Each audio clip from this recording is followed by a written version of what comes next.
this has been way more complicated of a process than it should have been.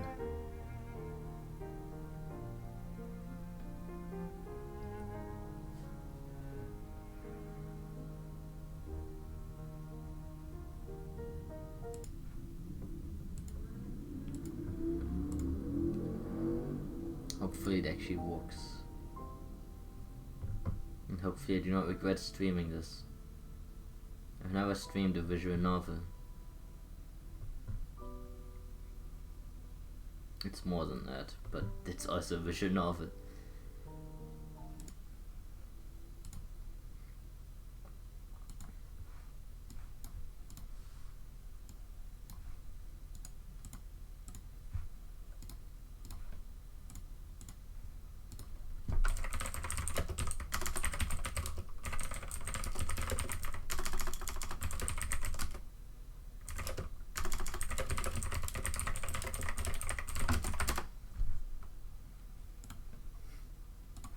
Alright. Hello, Auntie. I will start this.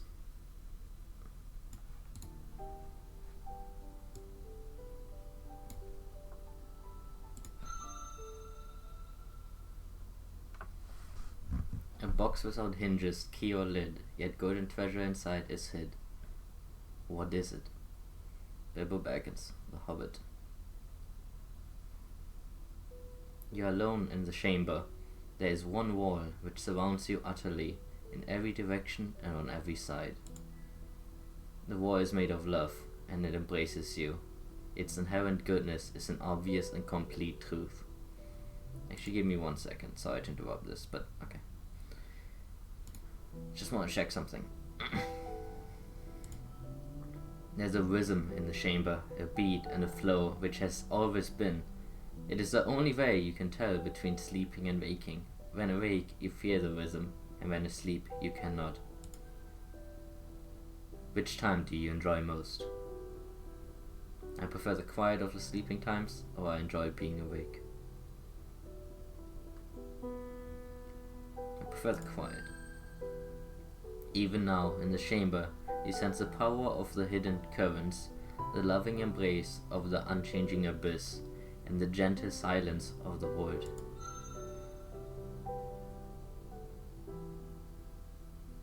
Then, after a time, you hear the voice. At first, you did not know that there was a voice, only a strange sensation unfolding in your mind, a soothing warmth, pulses of orange color, and the comforting taste of brimstone on your tongue. And yet, you are alone here in the chamber. Could there be something outside? You reach out, forming a colored echo in your thoughts and sending it beyond your reality. And you are rewarded with an explosion of purest joy ringing through your essence and echoing through your mind. In time you learn the difference between the emotions, the colors of the mind that the voice outside the wall would pour into your thought, pour into you through its mind song, in which you would pour back. And so you discover happiness and sadness, anger and calm, fear and curiosity, and an immutable spectrum of others. Innumerable spectrum of others. And then the images come, pictures etched in neon relief in your mind by the song of the voice. They are images of amazing beings, of stately tree and honorable reliable stone, of shattering stream and murmuring sea, and of the great giver who is also called Sun, and the great birther who receives from the sun and gives birth to all things, who is also called Earth. Earth and Sun are the greatest of beasts, mightiest of all the animals, but next to them in might are your people, the true children of above and below, the kin unto each other, who are also called Drag. The voice then asks you a question, O tiny kin yet to be. Which shall you become? Sun, the radiant one, the great giver who rules and slays and is slain and reborn each day. O Earth, whose circuit dances the sun's music, who nurtures peaceful and omnipotent birth all good beasts, knows all silent secrets and abides forever. Evil tree. Many evil trees in many games, yes. Will this one have one? You have to see. For me is the power and the glory and the rise and the fall, both. I wish to be the sun. For me is the knowing and the healing and the dance of circle. I wish to be earth.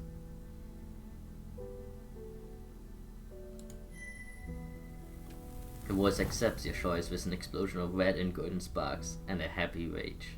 May you become glorious and powerful, and bring beautiful and terrible consequences upon all life.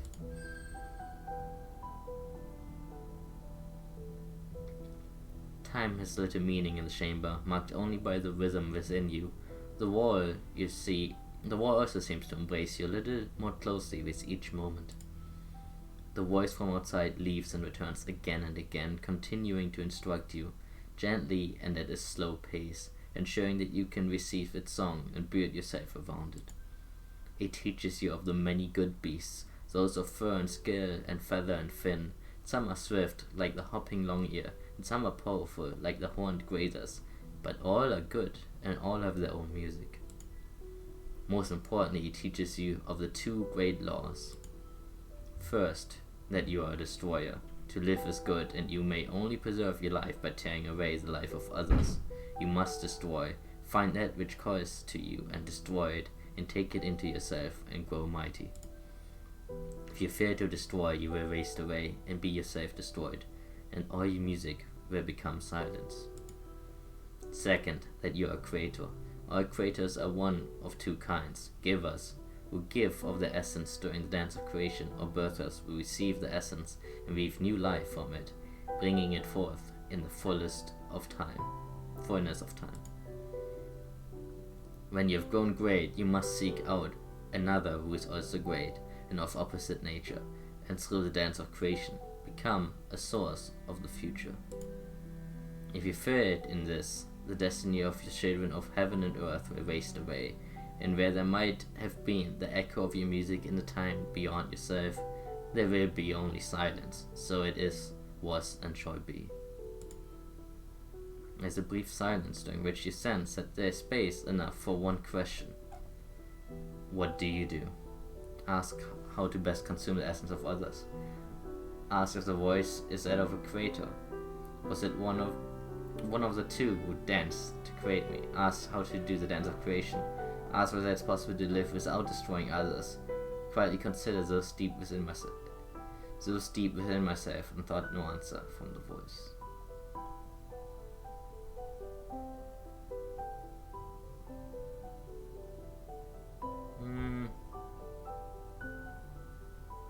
Am I hippie? Am I Shad?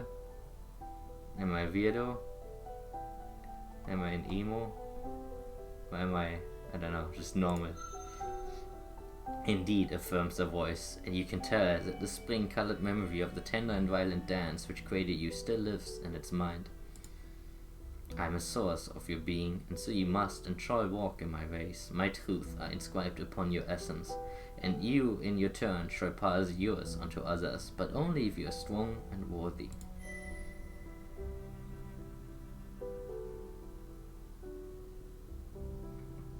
Beyond the two great laws, sings the voice. There is one lesser law. It is not great. If you violate it, you shall not be destroyed. Nevertheless, taste this truth and chain it within your mind. You must seek treasure. Treasure comes in many kinds, but you will know when you find it. Treasure is something rare and of worth to all of the true children of heaven and earth. By taking treasure as your own, you shall prove your greatness to other kin. Whether obtained by strength of body or mind, or any other thing, it matters not. All that matters is that you must gather all treasure to yourself. Some are obvious but well guarded, and some require little strength but are difficult to find. None, though, are both obvious and easily obtained, or there would not be treasure. If I do not need it to survive, why must I seek treasure? What is the greatest treasure? Are all treasures such as can be smelled, touched, and seen? Will you give me treasure, great voice? I allow silence to reign, seeking answers within myself. What is the greatest treasure? You can tell from the cerulean tinge in the song that the voice is pleased with such an ambitious question, but the song which comes back is uncertain. While some treasures are surely greater than others, no one treasure has yet been sung of by the kin as greatest of all. There was once a kin who gathered so much of one of the elements of reality that the element ceased to exist at all outside of the kin's lair. There was once a kin who found a void, great and varied as our own, but as tiny as a seed of the smallest flower, and seated in a container which whispered great and mighty secrets in the form of 1,000 histories of lands beneath the notice of even the smallest insects. There was once a kin who discovered the deepest truth of growth and grew so vast that sun, the great giver, took notice and sang down to it with a holy song never heard before or since, and even these were not called the greatest treasure. Perhaps it does not exist, or perhaps you at last shall be the kin to find the greatest of treasures.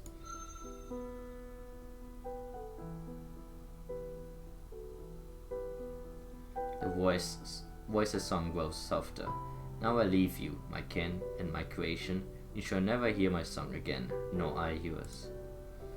I have imparted it two great laws, as is my duty. You are a destroyer, and you are a creator, and these two truths are woven into you like worms into blessed flame. If you cease to be a destroyer or creator, you would no longer be kin. And you know of the lesser laws, that taking of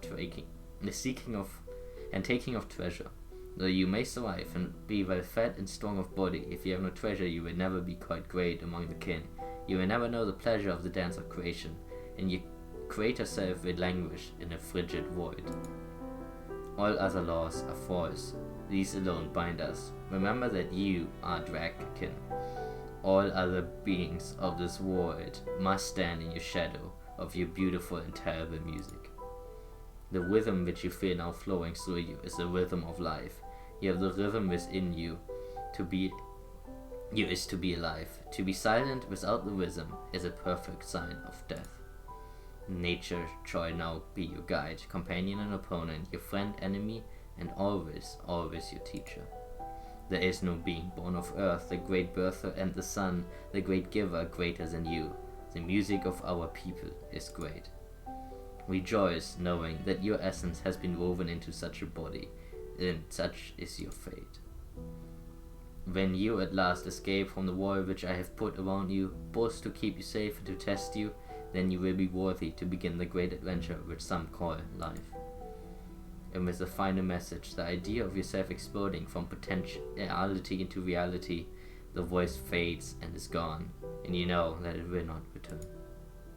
How do you feel in that moment? Relieved to be alone, excited to begin mysterious journey, abandoned by my creator, admiration for my creator, nothing.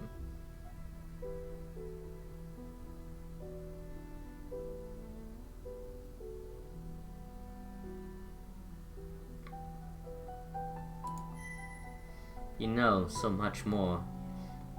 You now know so much more of what awaits on the other side of the wall. You may now guide your thoughts with far more purpose, dreaming of destruction and creation. How great is the voice to give you the gift of such knowledge of what is, and to mold you being from the dark and infinite sea of possibilities.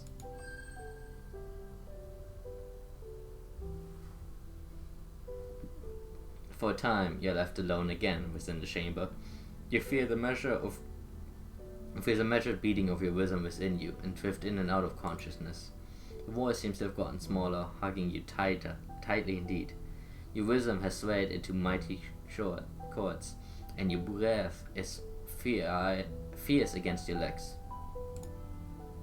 Suddenly and without warning, the voice returns. It is not a measured song, rife with the ordered sigils as last time, but a lurid gash of feeling and ideas suddenly thrust upon you.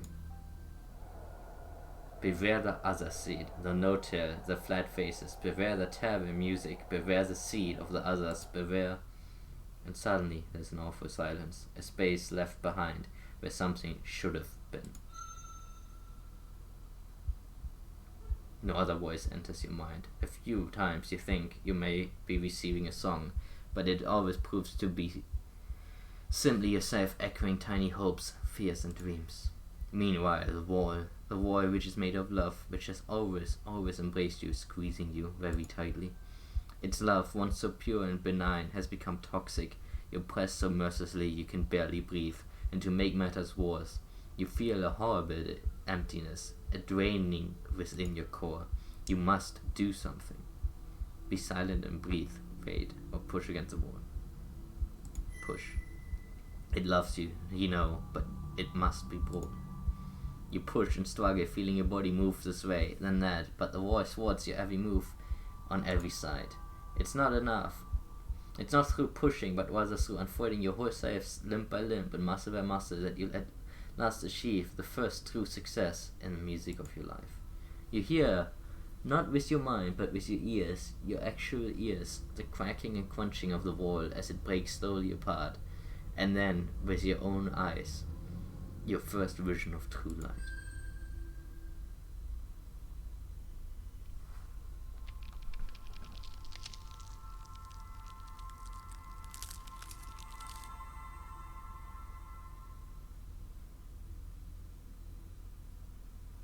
Part 1.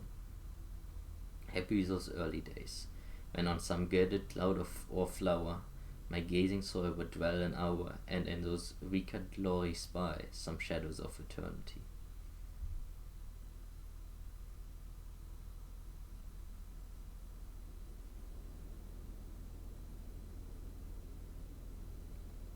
You are somewhere inside the body of Earth, the great birther. Her semi-soft flesh is veined here and there with the grasping roots of trees or blocked stones which stare blindly at you. The air here tastes of comfort and slumber, and your own body feels as though it is in good condition. But you feel burning in your core. You know that it is the destroyer within, eager for substance to fuel your being. If you fail to find anything to destroy, the emptiness will overtake you and your life will be lost. You sense nothing to consume you, though. A few illuminating rays tumble in from above, but your vision is still dim and unsteady. Perhaps you could leave this place by calling up the tangle of roots overhead. Whenever you consider a task which you will alone Whenever you consider a task which your will alone cannot conquer, you will get a sense of whether you will succeed or fail based on your elemental attributes. Climbing up the roots would require a certain amount of fluidity and flexibility, which are the domain of the water element. Red indicates that you cannot succeed, at least not without palms, in your current state, while green indicates that you certainly can. Yellow means that it's too close to be sure. As you make choices, your health and energy may be affected as well. Success brings benefits, but be not afraid of failure, though. Through it, all beings learn and grow strong, while success has little to teach. Now choose, newborn. What will you do? Examine what's left of the wall. Claw your way through the earth downwards, into the direction of the earth's embrace. Claw your way through the softer soil, upwards. Use your limbs and jaws to climb directly up the hanging root.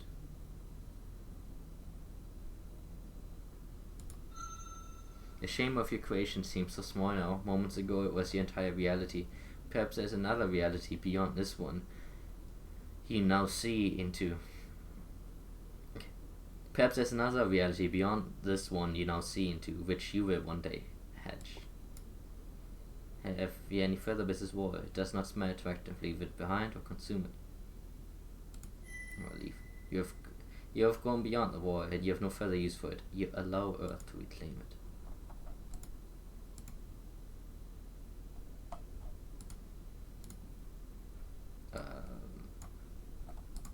Yes.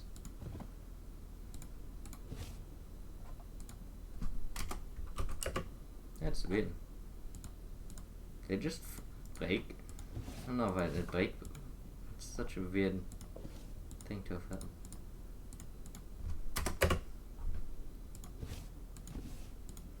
I'm not used to that happening.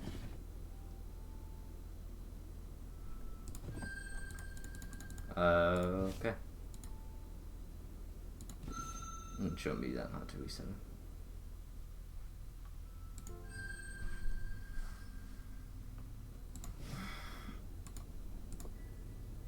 Yeah, I don't know. The arrow wasn't there. Okay, there we go. Use your limbs to pattern. You flow steadily upwards through the hidden spaces between the roots and stones, twisting your body to fill the empty spaces. The light grows as you emerge into a still large chamber. No.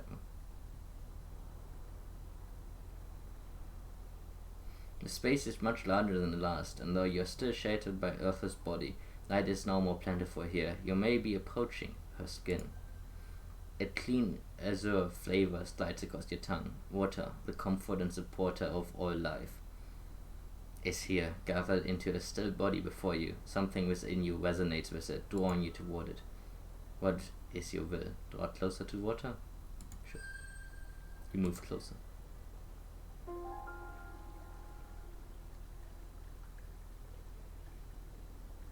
And for the first time, you see yourself. Your body, sculptured and painted by time and space, is almost beyond description. Your armor shines subtly with Earth's richest hues, like the promise of precious things buried deep. Your feathers, each one dyed with more colors than you know the names of, long for the touch of air, and you are crowned with plumes so that all other good beasts may know of your sovereignty. Your long neck, graceful limbs, and supple tail transforms every motion into a wavering cascade of flowing movement. Seeing your true form for the first time, you feel surprised, afraid, proud, peaceful. Peaceful. Deep within your mind, you knew the truth of what you were, even when you were in the chamber. Yes, this is reality. This is the body into which your essence has been woven. There are the limbs with which you will walk the path of this life, and the teeth and claws with which you will mete out the judgment of destruction upon other beings. This is the fruit of your creators, and this is the body whose legacy may be bequeathed to others, if you survive long enough and are found worthy. This is yourself. You are content. Consume from water. You lower your mouth to the body of the water and use the tongue to take some of it into you. It flows pleasantly down the trickling of your core, relieving you of a little bit of the emptiness within and soothing your essence. Water's reputation as a friend to all life is apparently well deserved. Your core demands something which water alone cannot slake, though. With nothing else to do within the space, you follow the whispering air and light outwards.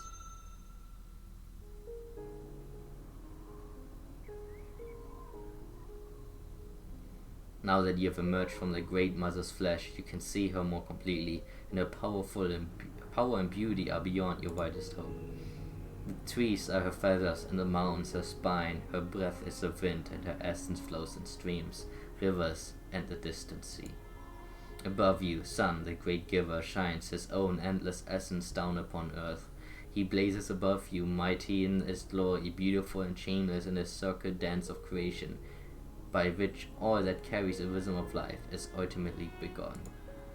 The air between them is sweet with life and light, the fruits of their union. The wind blows, teasing your wings. A wild desire to tread the air, to rise above, fills you. What will you do? Embrace the wind, spread your wings, or know your limitations. Limitations are for scrubs. You spread your wings and leap fearless from the heights, knowing that the earth cannot hold your dragon greatness. For a single beautiful moment you hang in the air, and then earth rushes swiftly at you, frantic flailing of your limbs does nothing. You tumble to the ground, crashing through treetops, then limbs, then bushes, then the cruel, unforgiving ground. You've gained some mastery.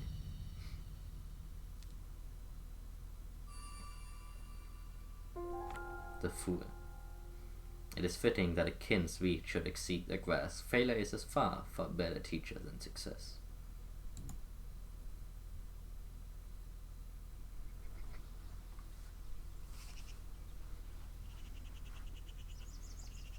Body ringing with pain, you slowly recover from nature's rebuke. Apparently you were not yet worthy of treading the boundless path of the above. You sense that you have much growing and learning to do before you can realize your dream of a few moments ago. Your miserably failed attempt at flight seems to have been witnessed by a small winged beast, a lesser child of earth and sun. It stands out against its surroundings, in bold black and white, it laughs at you, insulting you with a mocking song. The mighty dragon once ruled over earth, now I have seen earth rules their ways. Oh, thou who try to fly just after birth, you're chained like a slave by her downward embrace. Let the shame of my song and your body's own pain teach you this, only reach for what you can attain. You have learned more about the ways of the White Blacks. How will you respond? Reply with a mocking song of your own? Endure the mockery calmly? Attempt to get it to their rigid secrets? Or attack it?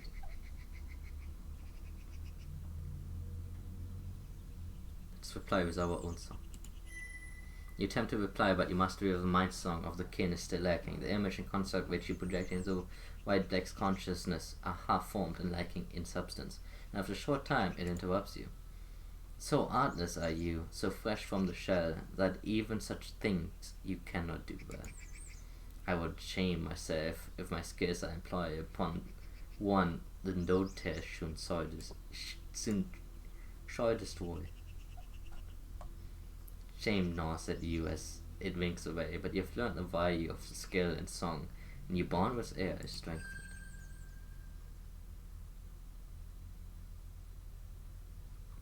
Moving on, you allow the hillside to guide you downwards. You have been following the path of a swift running river for some time when you are struck by a powerful scent. Flicking your tongue out, you taste the sacred essence of one of the kin on the breeze, floating on twin wings of pain and decay. There is another flavor as well, something strange, something animal but not, something other.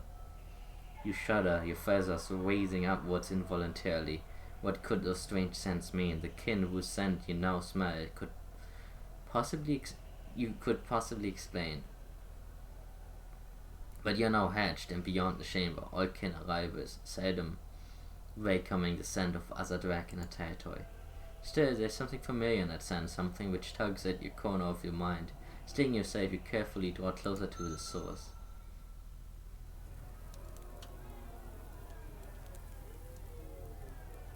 Destruction. The horrible stillness of a body empty of spirit. The noble red essence of a great kin, shed not in the true dance of destruction, but tortured, the confusion, the pain. In the synergy between its scent and yours, you know without doubt, this was the great being who instructed you as the voice. This was one of your creators. Its rhythm is now silenced, its song forever stilled. Already tiny spirits of decay infest the vast body, feeding off it, reducing it to the void. Something is clawing at you from within, straining at your heartbone and flooding your mind. Fear and rage and shuddering nausea to overtake you one after another, growing and writhing within. You feel yourself instinctively belch fire seed into the back of your throat, only to manage to swallow it again, denying it a chance to explode into a searing flame to consume the things which now sing and dance near the ruins of one of you who created you. The things, what are they? There's something wrong with them, something very wrong. They seem to have more than one skin. Some of them belong to other animals. The brightness of the body heat is darkened by the cold, dead hides they cover themselves with. There's something strange about the oily scent, something familiar, but alongside that something completely other, like no true animal. They clutch strange things in their forepaws which you cannot identify. They reek of the blood of trees, but most horrifyingly, they have no tears. They are tearless. You are split inside, the air within you screaming to run away as fast as you can from this place, and the fire within you urging to destroy these no tears. You decide quickly. Destroy, flee, or try to keep silent and draw closer.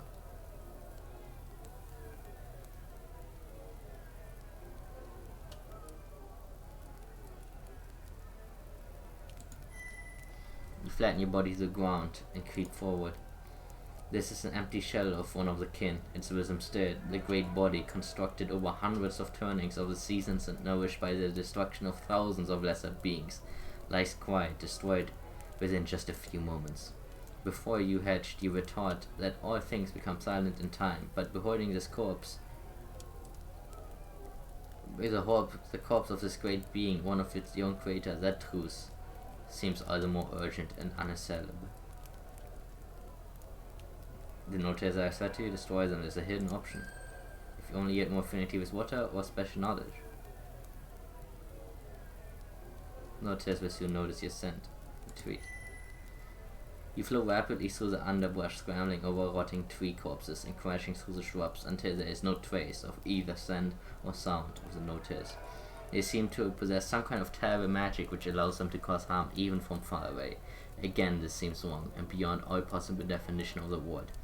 Is not all order in the void dependent on the simple fairness of having to destroy your enemies with your own body? Perhaps the bizarre things are beyond your ability to deal with as a hatchling. You resolve to grow strong as it so that you can bring destruction to them all. Avoid the notice at all cost, or attempt to learn it and imitate the strange magic.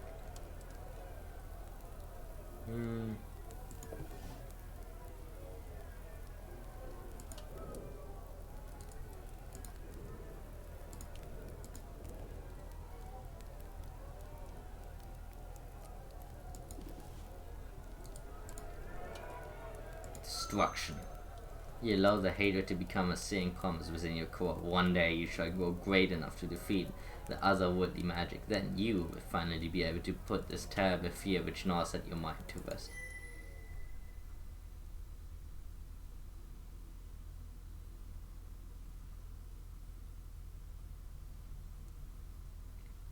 You feel something small striking your armor. You turn to see what it is and find nothing, but then it happens again and again. It's not painful, but it is annoying.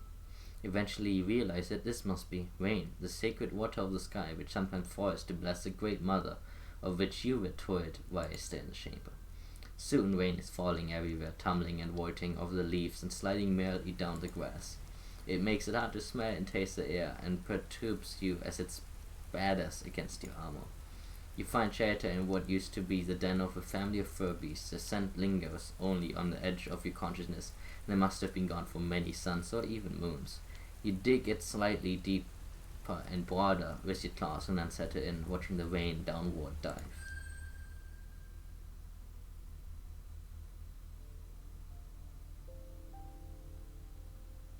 Yes, this should suffice for now. Surely grander layers await in your future, but you feel comfortable and safe in Earth's body. At last you have a moment to think. You pause, considering your situation. A moment of reflection will make your current feelings and thoughts clear. Awareness of one's own state of being is key to survival in this harsh and beautiful world. No trace of the notice can be smelled near your den. Explore the valley, find treasure and seek the entrance to the Great Green. Your body is in fine condition, your abilities are unaffected by any wounds. You are hungry, your core is a growling song of emptiness, occasionally a reminder to your duty as a destroyer of all life. You may also draw your thoughts towards any treasures or artifacts you have found. There's little there now, but you thrive and are bold yet. Wise, you will gather many, perhaps some may even have strange and wondrous powers. Here you shall recall the many denizens of the Great Green you will meet. As you explore, hunt, and survive, your knowledge of each of the many tribes and the people of the good beasts will grow, and their sense will be revealed to you. And if you wish to leave the waking dream of this life and return to your other reality, or change certain aspects of this one, you will find such thoughts here. Your progress will automatically be safe and remembered, so do not fear the void. Your relationship with the great four elements which make up reality will be your key to survival. At any time you may draw your thoughts towards the elements to more clearly comprehend their gifts. Each element bears its sigil, which will grow and change as you gather more of the infinite truth of the world to yourself, and each governs a different aspect of your abilities. The fire element governs your physical strength and ferocity, as well as the power of your fiery breath. The water element governs your perception, empathy, flexibility, and stealth. The earth element governs endurance, health, and fortitude. The more you understand and imitate this element, the more patient and difficult to destroy you will become. The air element governs quickness and intelligence. The agility of both body and mind belong to this sphere. As you grow in understanding and experience, your degree of enlightenment within the four elements will increase. Each degree brings gifts. By recalling each specific element, you can remember which gift you have earned and what temporary factors such as injuries may be affecting it. Earning gifts is not affected by temporary effects, and only when your natural level of enlightenment is high enough will you gain new abilities. Already your actions and decisions have strengthened your connection and granted you certain advantages such as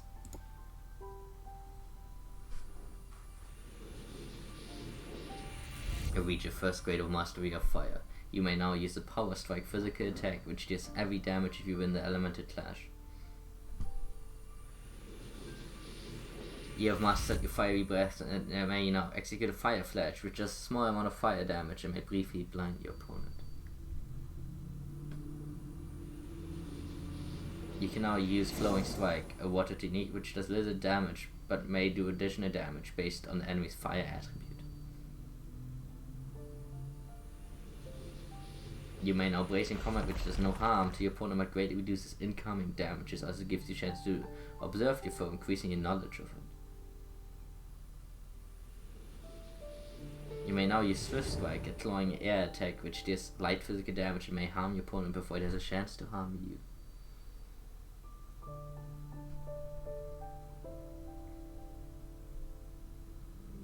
There are many ways to increase the mastery, such as learning secrets, observing nature, and imitating the qualities of the elements. By making choices and discovering new things, you may grow in your understanding of the elements of reality. Remember that failure is a far better teacher than success. Mistakes and losses bring with them the best lessons.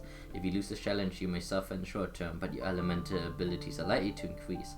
Certain treasures and gifts may also affect your elemental affinities. This cozy nook is a good place to rest. If your body has been damaged, it will slowly mend on its own, but spending a sun resting here will greatly increase the speed at which you recover. A few scratches will not hinder you, but any significant wound will impact your ability to hunt, fight, and even think clearly. The rain has passed and the great above has cleared, but the void is darkening. Night must be approaching. You slip out of your den to investigate.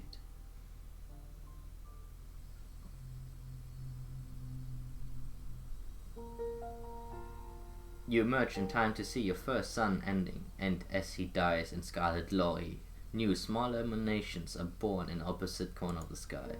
By the time the sun has gone completely, they dominate this grade above. A parade of holy light is marching in a slow circuit dance. You are taught of the stars while in chamber, but seeing them with your own eyes is a true wonder. Each of the stars has a color and brightness not quite like any other.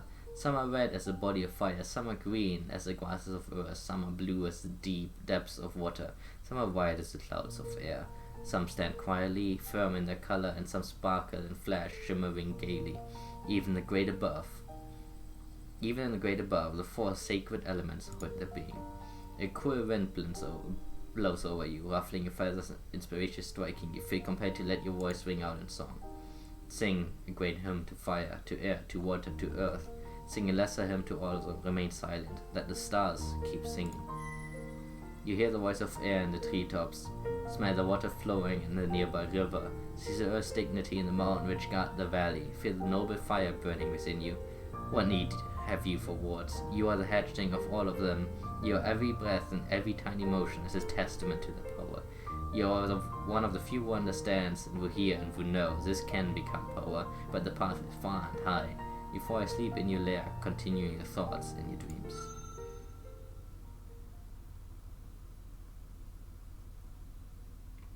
Your first sun is at an end, and it was more than you could have imagined. Even with your greatest instructions, sleeping in your lair is almost like being back in the chamber. But now you know so much. Too much. Your mind wanders from thought to thought, seeking to guide itself. Your hopes and fears toss you back and forth, scraping you uncomfortably between what was and what might have been. You see your creators laying silently before the notice, their shattering, screeching voices barking something incomprehensible as a red-kin essence spreads along the ground. The white black mocks you as you look on. You fear the dread of 1-2 stomping on a tailless near you, over you. You slide underneath a mound to hide from them, but there are tailors everywhere, smaller, stone-skinned, underground, tall and willowy in the woods, coarse and shouting in the flatlands. It's not your precious essence they seek to shed, however.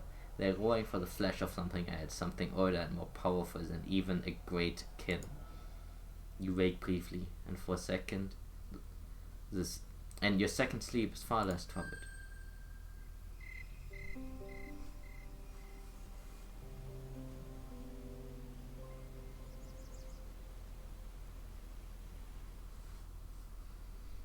In new sun dawns, climbing laboriously over the mountains. Today you must emerge and seek your destiny.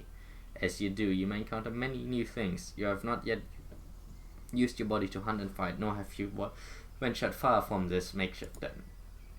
You wish to learn of these things in depth, or do you wish to dive headlong into the destiny without lessons? I wish to learn. The water which fell from the sky prevents you from fulfilling your mission of destruction, and your core quest prevented you from fulfilling your mission of destruction. Your core quest for flesh, perhaps a hunt would be wise. It is, however, worth attempting to explore more of this beautiful world in which you find yourself. Explore the territory will reveal new opportunities, challenges, treasures, hunting grounds, and more. How will you spend this, your second son? I wish to hunt. The wood just outside your den seemed replete with the presence of great good beasts. It should not take long to find one. Ah yes, this is one of the small furry beasts whose scent calls to you. The kin call it a tree tail, in honor of its close relation with the trees and its luxurious expressive tail. It is small, but it will do. Understanding the music of your partner in the dance is vital. Begin by examining the tree tail more closely. Any good beast such as you can easily sense how much fire there is in the essence of another. Fire influences physical might and how dangerous your opponent will be in a dance of destruction, which some call combat. If you are strong in this element, beware, you may catch him, or if you're not strong, if they are strong in this element, beware, you may catch them only to find that they are quite capable of destroying you instead. As you can see, this is not a great concern when it comes to tree tails, as the gem is empty, and not even a small part of the sigil of fire is shown. This is your opponent's water affinity. The more complex the water sigil, the keener the prey's senses, and the more difficult it will be to approach without discovery. The earth sphere represents health and resilience. Being strong in the element will not easily surrender its essence. Great effort will surely be required to bring something great in earth to destruction. Being with high earth also possesses strong will, and so even indirect attempts to harm one will fail unless the attacking element is even higher.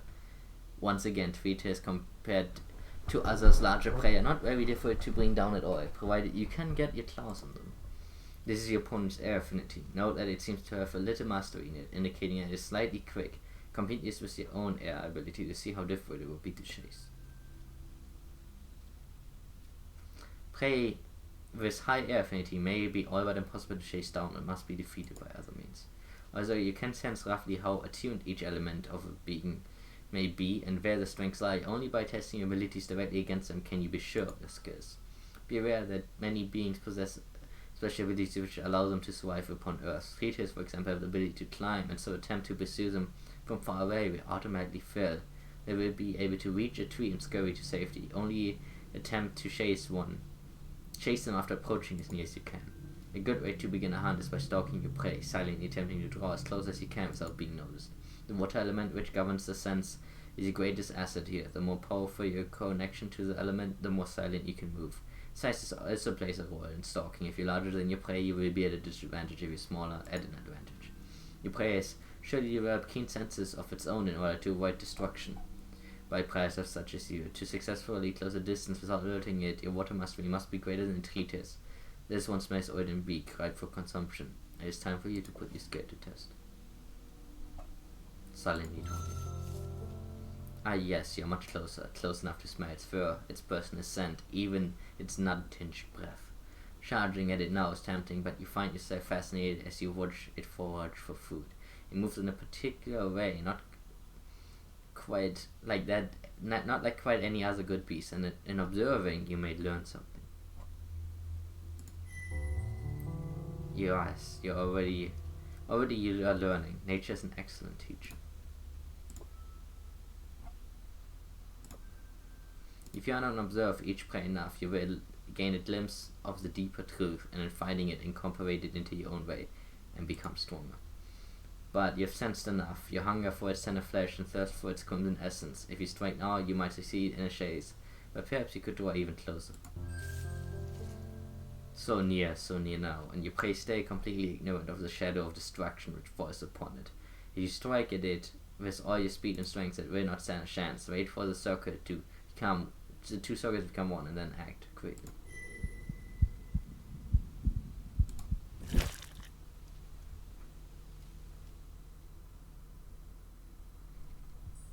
hapless Tweetail barely even has time to realize that you are there before you crunch its small bones into your jaws, tasting the perfect essence as you crush it several times and finally swallow it.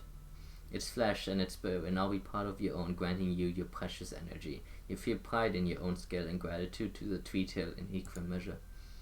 This is right. This is the way of all things.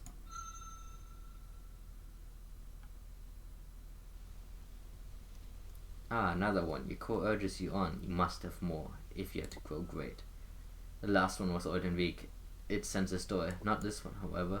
Destroying it will be far more of a challenge. A chase at this range against an animal that can climb trees is hopeless. Draw nearer as before. You eventually draw near, but although you remain hidden in the tall grass, your prey has heard rumor of your approach from the rather noisy twig you have stepped on. It is now suspicious of you. All is not lost, however. Perhaps if you remain still and observe, there's a chance that the Tweetail will lower its guard. You waited for 3 precious moments while the Tweetail still suspects that danger may be near. When you wait and observe an opponent whose suspicion has been aroused, there's a chance that it will return to its way each time. But it's not guaranteed. Each individual animal is different, and fortune plays a role. If you wait just a little longer. Yes, there it is. It seems satisfied that it is not in danger, and lowered its guard again.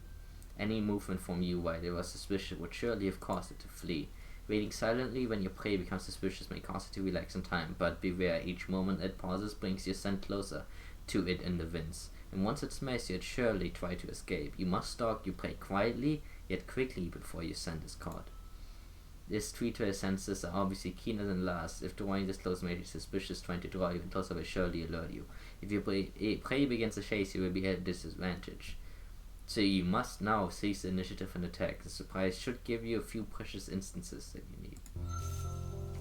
Hypnosis and fleas.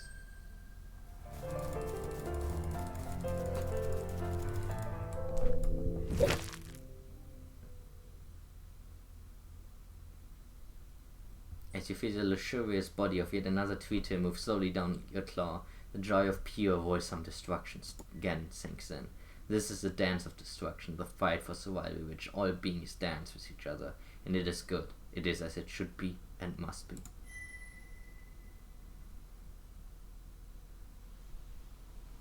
You no longer ache for substance, your core mostly quieted. There is, however, room for one more.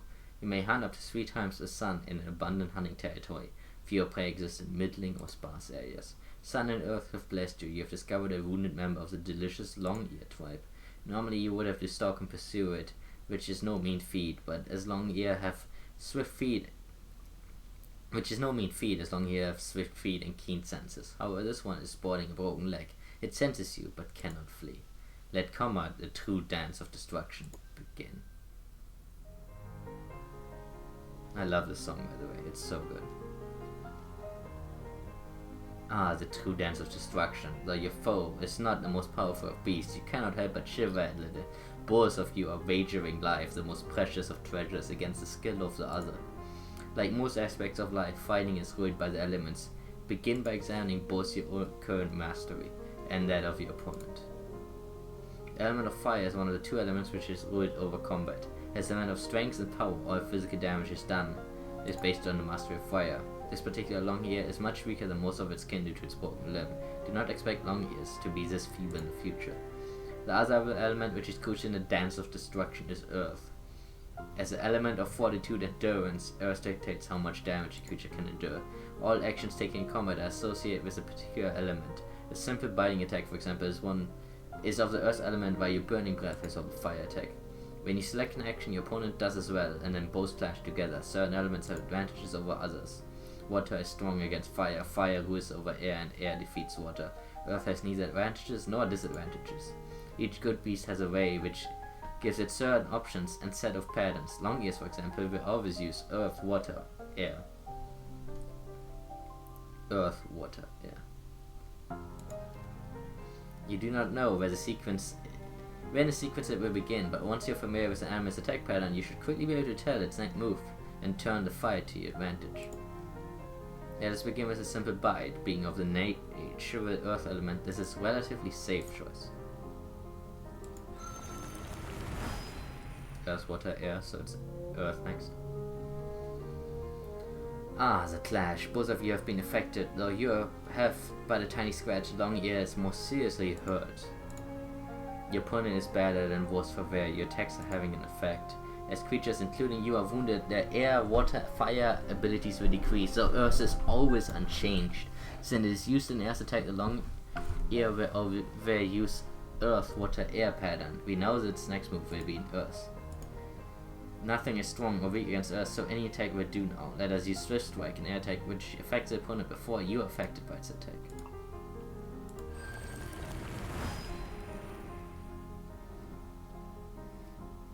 The air grows richer with fear and despair. Your enemy is now injured. Good. Additional effects like Swift Strike, preemptive damage always occur if you win the elemental clash on it. On a tie, they take effect if the element in question is higher than the opponent's Earth, and they never occur on a loss of a clash. So if you have the counter element, or if you're above the Earth. The opponent's next attack will use the element of water. Because air is strong against water, let us use Swift Strike again.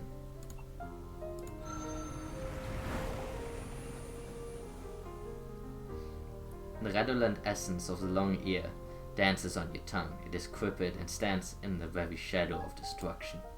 Victory. You gain additional damage and trigger the special effect by using air against water. The Long Ear is now badly hurt. Next attack will be of air. It's time to finish this. Breathing fire will bypass most armor, but it costs energy to use. Unlike most simple strikes, it is time.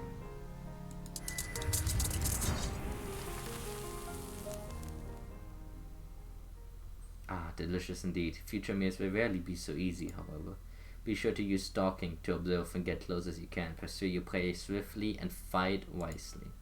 The great four, water, air, earth, and fire, shall be your guides. Beware, however, the good beasts of field and woodland are not the only beings in the world. Some with strange gifts, and others, such as the Notaire, may use their bizarre minds to break the rules of the dance.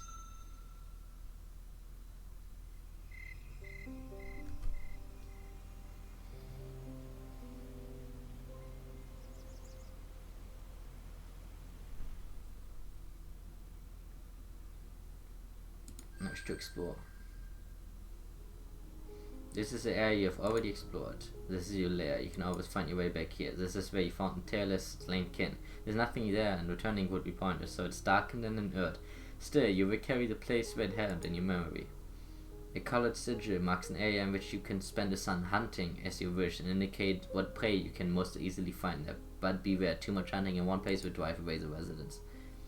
A green sigil indicates a healthy and plentiful hunting ground, while red means that the air is almost empty with yellow between. Hunting grounds recover with time, but once completely depleted, they will remain fallow and dead. A wise predator hunts in diverse locations, allowing the local good beasts to recover.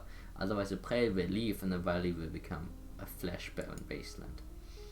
It is thought through the act of exploration that new locations, encounters, and hunting grounds may be found.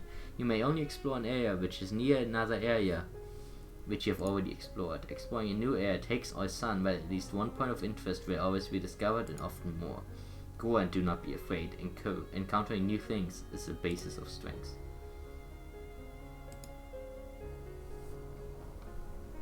Yeah, it's like a visual novel RPG. Like, it's why I feel like calling it just a visual novel is unfair to it. You have uncovered a beautiful meadow. There the grasses grow high, sheltering all manner of good beasts. White sigils mark the places where you have found an interesting scent. These unique locations may harbor treasures, special encounters, or unknown dangers. The scent is especially powerful and has a familiar tang which strongly piques your interest. On another sun, when you are well fed and rested, you should certainly investigate. It may bring weal or woe, but as long as you survive, you will grow, both within and without.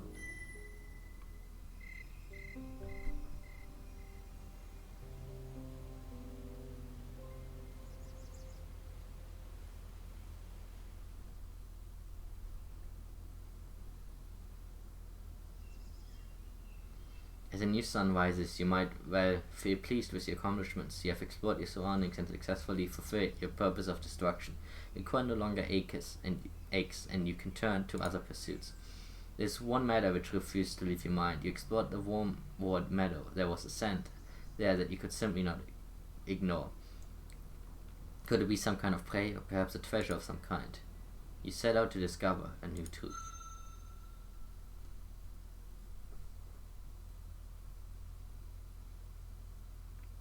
The exploration of the Wormwood Meadow and the strange scent takes you to a vast region of rising hills, slightly furred with brown heathers and scaled with grey boulder. Air dances more freely here than among the trees, and many tiny beings flit to and fro. You have explored for less than half a sun when the chirping song of the being hidden in the grass suddenly stops, and a massive shadow falls over you. Something huge and winged circles above, an adult kin. Suddenly, it all comes clear. The scent you found was the border mark of an elder of your people, and you have thoughtlessly invaded its territory. Before you can meaningfully react, it is before you, landing surprisingly gracefully and quietly across your path. It is vast and beautiful, like a great nation unto itself, but blue, with accents like the stone-grey rocks of the hills. Its scales bear the 100,000 marks of the lovely brutality of kin life, and yet its essence shines healthy and bright from its melted gold eyes. The midnight slit of its pupil eyeing you surprisingly calmly. One of its teeth you notice is jet black. In your mind, you label the skin Darktooth. When it sings to you, you are shocked by the lucidity of color in your thoughts' images, as well as the clear, sharp lines with which it divides its ideas. It is by far the loveliest song you have ever heard, more beautiful by far than the voice you heard while still in the chamber.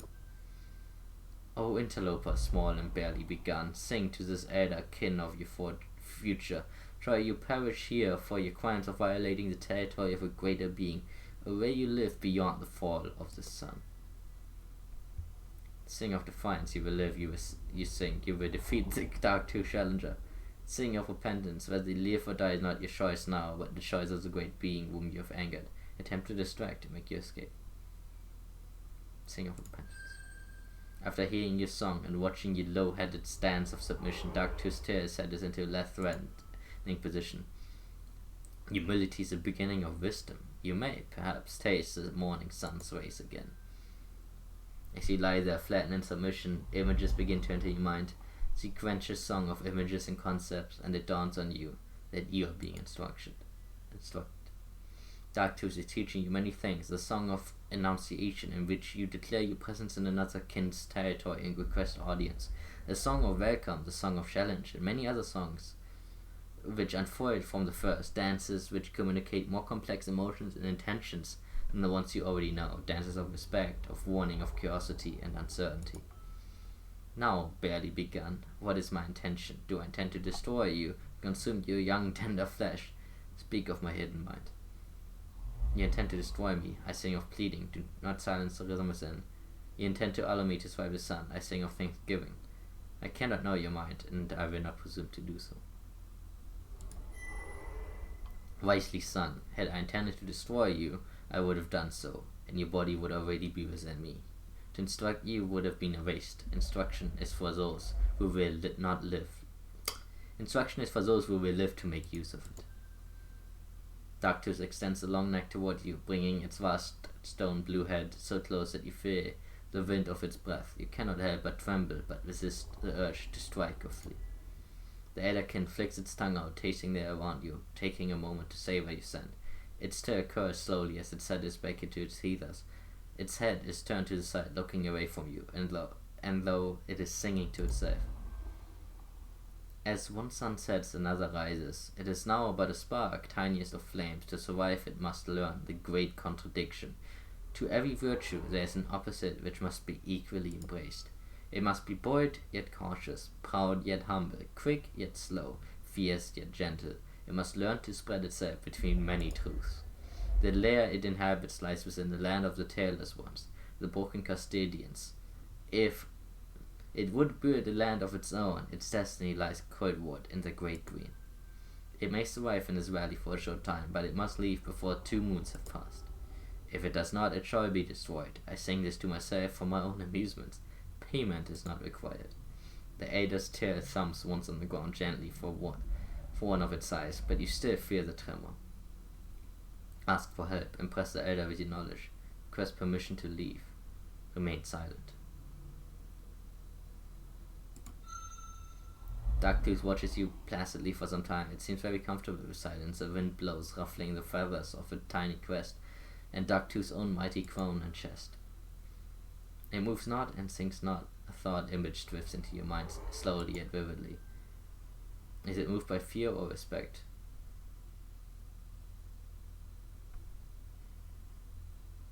I'm kind of wondering if the highlights are not showing. Maybe running this game a minute more broken. Let me check something.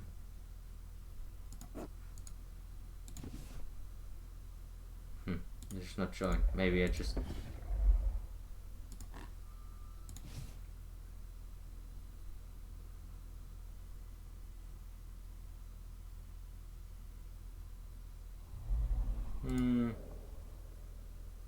I'm particularly strong, so it's fair. Fear is worthy of respect. None exempt from the shadow of destruction.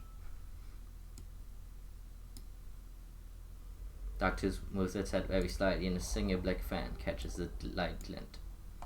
Fear is a good servant, but a poor leader. Beware, it often takes control its subtle ways, and the consequences can be dire, but perhaps it is too young to understand. The taste of the void is too fresh in its mouth. Darktooth slowly rises onto its vast haunches and spreads its hill-covering wings. On a new sun, once again, we shall stand on this plain, the newly begun and the elder, and you shall grow stronger. Do not return empty-mouthed. Nothing shall be given for nothing, and something for something. It bounds forward, striding over your submissive form as though there's nothing but a tiny shrub, gathering more momentum and then spreading its wing. It's borne aloft. It turns a wide circle in the air, flying over you. That which is above is like that which is below. It atones directly into your mind as it soars higher, and all beginnings are endings, and all endings beginnings. It disappears from view over its wisewood mounds. You move yourself from the edge of its territory as swiftly as you can, and wonder whether you will have courage to return to this place again.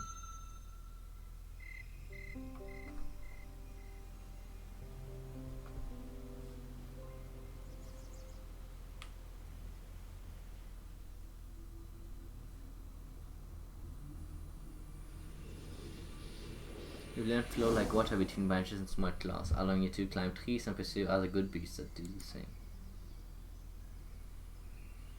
You have learned the art of wind reading. When you begin a hunt, you will be informed with how long you have before it catches your scent.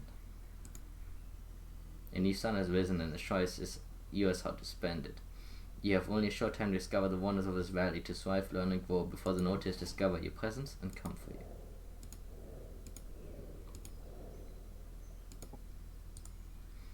Destruction create a brief burst. This bonus effect is blinds your opponent for the next round, preventing them from dealing damage to you directly. Fire attack is during you summon in a fight. You can attack with a single mighty bite, deals moderate damage based on the effect bonus.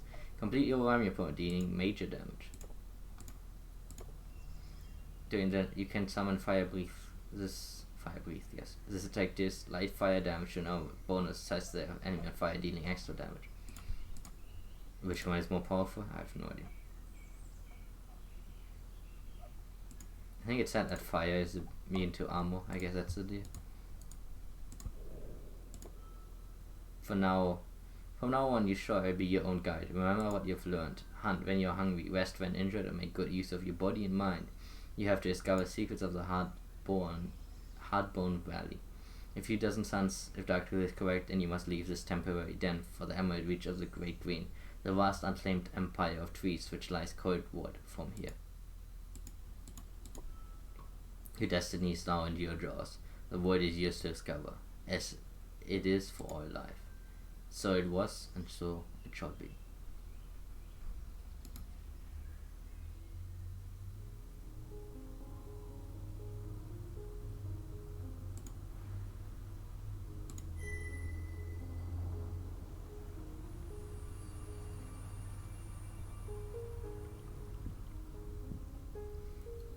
Following the coldward bank of the running water, you pass through lush meadows and tall green grasses brimming with tiny beings. Where the two rivers become one, a deep pool calls for further exploration. You have heard of swimming, but you have not yet tried it. Perhaps it is time.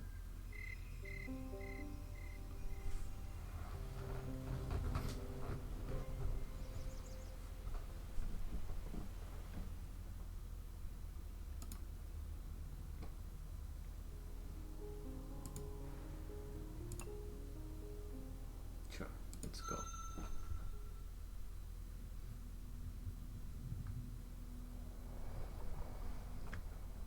Where the Hardbone Valley creeks meet, they form a river. The waterway looms deeper here, and among the grey-green shadows you see the forms of waterbound prey. This swam, which you have not yet experienced, but seems to call to you. Taking a deep breath, you slide underwater. Water, it seems, caresses your body more boldly than air, and you enjoy the sensation washing over your feathers, and scares hunger slipping from your mind. You're fascinated by the watery essence of the scaly swimmers you meet, although they swim away from you quickly and humbly. Just as you're beginning to master moving in this new landscape, you suddenly stop short. There is something in the water before you. To other beings it might seem no more than a shimmer, but you, Draken eyes, to the heat and essence as well as light, is far more. Your core wife's excited as you. Your core writhes briefly, excitedly, as you realize you have encountered a water spirit, a pure avatar of the sacred element. Its mind song prods at you, and you open yourself to it. No drag would be so rude as to deny a messenger one of the great four at least an audience. O new begun hatchling of sun and earth, hear now my testing song. I ran down a sunlit slope, singing gently as I went. A great stone rose up before me. What did I do? Jump over it, smash through it, went around it. Indeed, I went around it, for I am water, and this secret is known to me. Nothing exists around which a way may not be found. Look always for the curving path, the other way. If one's heart is pure and clear, one can dance around all things, as one finds the flow of the world, and obstacles become adventures. Let us play, let us sing together again. The water spirit loops about itself in an expression of joy, dispersing its essence slowly outward until it becomes the whole waterway once again. You need to breathe so you can rise to the surface, but before you do, you manage to catch a rain scale, a savory waterbound scale beast, in your jaws. That is 2 satisfying meals you've had today, though only one was for your body.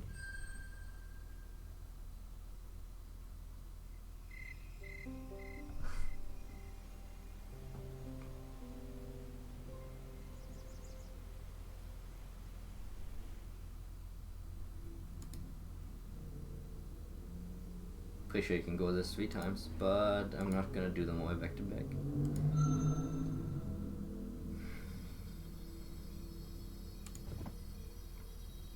Hauling outside your den in the cool of the evening to relieve yourself, you bear witness to 1,000 diminutive Mervicus. They are a kind of tiny being, one of the many little armored tribes who live in the undergrowth beneath the notice of mightier beasts such as yourself. But these are special. They light up the closing dusk with a beautiful light beaming from their bodies. The spirits burn with such fervor that you can see their glowing souls even with your eyes. Holding themselves in mid-air as steadily as they can, each beam forth its own radiance in a verdant symphony. Alone, each is a wonder, but together their grand dance of light sings forth a great music, just on the edge of perception. We are the light which shines in the darkness. We are the moon and the sun and the stars. We have found the light within us, and share it with all, without shame, without thought. We are the first guides of those who are lost. Seek the light within you, the hidden sun, and follow. Dance, shine, to drive back the darkness. Follow the light which shall bring the dawn. We are the messengers of the great above, come to remind you of your true self. You are the light, a spark passed on by those who came before. The nothingness shall be made a lie. That the truth be forever translated into new and wondrous language of flesh. One of the living flames drifts near you, blinking questioningly. How do you react? Ignore it, consume it. Add your own light, capture several of the kind. Sing a promise to seek the hidden light, simply stay and enjoy. You attempt to sing your response, but you whether you use your voice or your mind, the tiny beings do not react. Eventually you discover that individually the mind is too simple, incapable of transforming distinct images. It's only as a collective that they form an eloquent music, as if each of them were only a tiny fragment of the greater whole whose song is so beautiful and bright. Eventually you give up attempts to communicate. They are altogether a song, existing not to hear, but only to be heard. You promise to seek the light within. Your promise to seek the light within must remain a secret one, shared only with yourself. Time and your actions will determine whether that momentary oath to one day discover your true self will be kept. Whether you become the one to discover and open the door.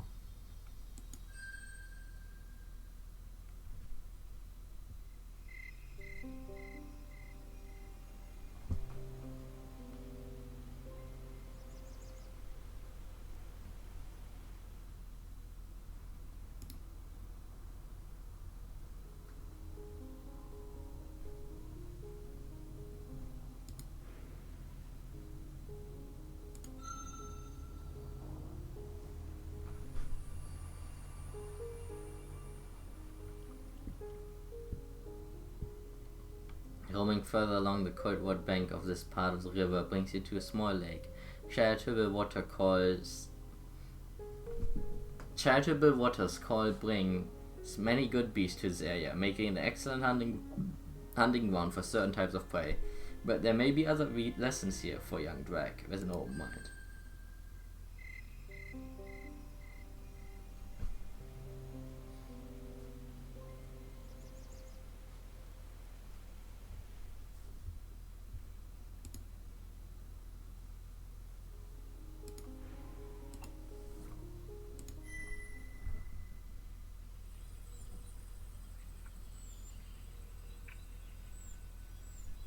Woodstriders, the crowned beloved of the green. Many are the names for these pure swift beings who, though quite large for a fur beast, moved with an almost impossible grace. You have heard of them, but this is your first encounter with a clan of the kind. All of them bear a spirit crown, which was said to have been given to them by the spirit of the Great Green. Incredibly, one of the crowns has even manifested physically, adorning its head in reality. Powerful music indeed. You feel hunger, connection, or admiration.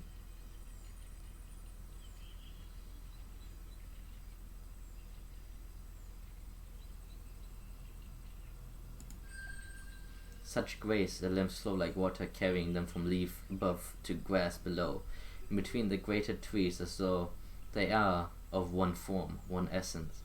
With the great green itself, their hearts are purer than the sky.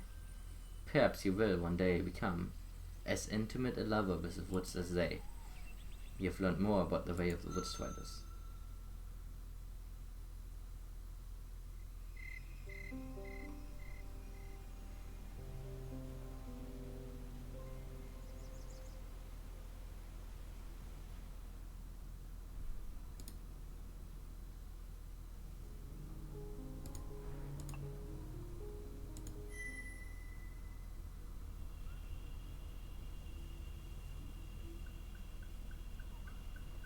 You've come across a trio of lesser spearbills. They seem distracted by some kind of discussion. What do you do? Attack swiftly before they are aware. Wait and observe.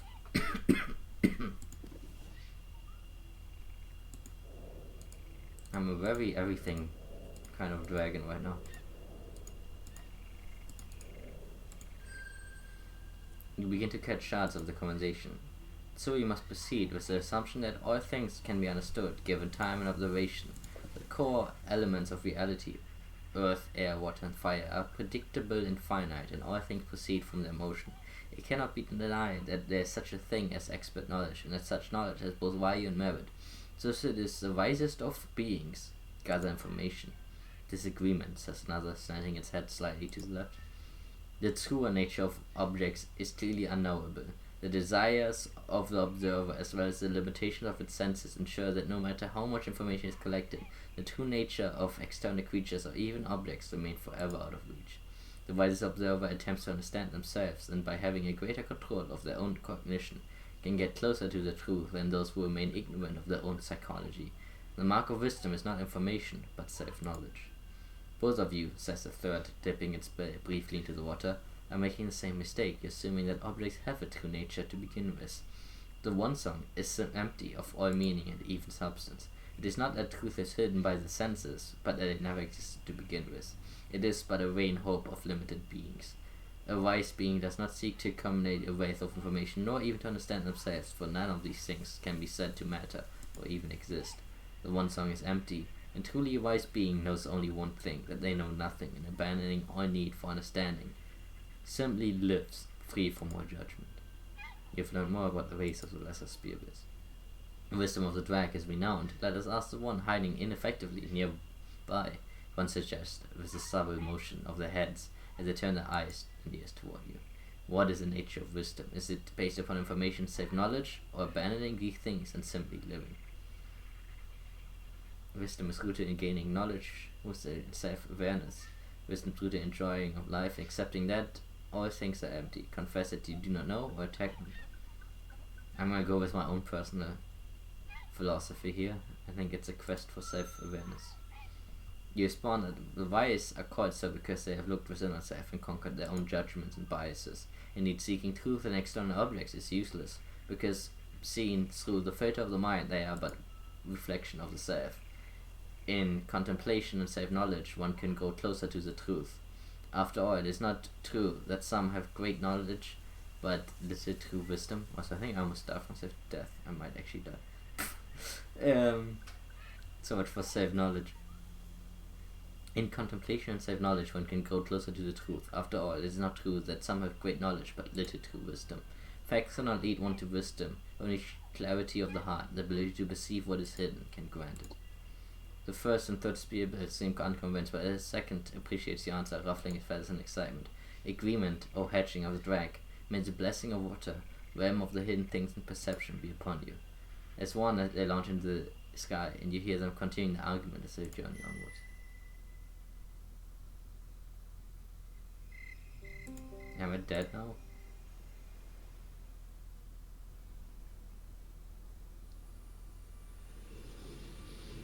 You've learned to pacify foes, singing a calming mindset which somehow reduces the enemy's fire at you.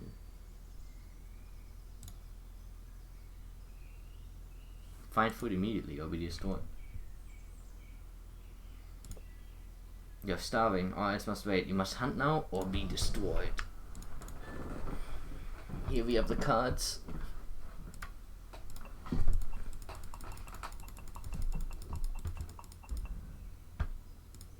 The Dreaming Door. How do I close this?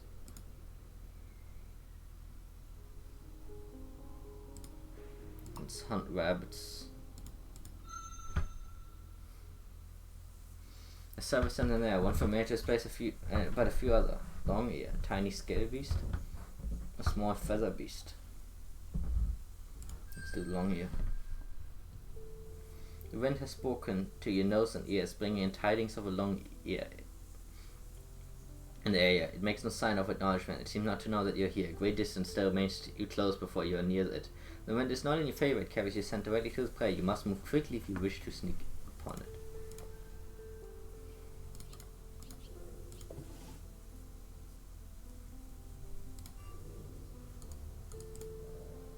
So I'm stronger.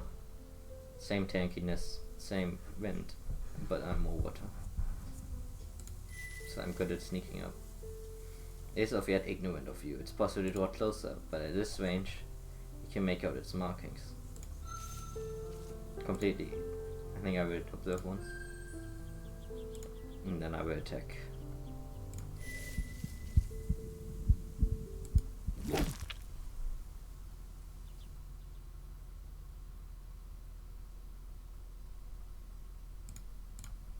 You strike two, destroying your prey in an instant. You feel a sense of pride and accomplishment in your skill.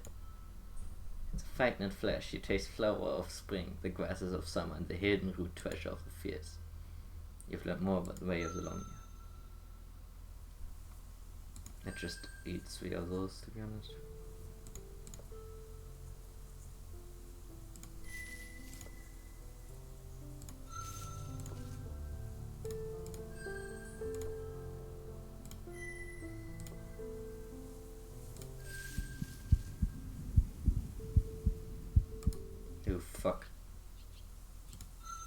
Well, I guess we're gonna fight along here. So what was it? Earth, water, air?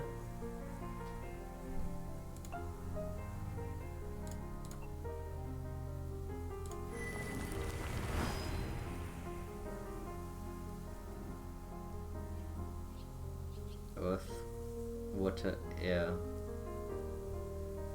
I think it's what it was. Earth, water, air. So it's air, earth, water. So it's earth. It's earth next.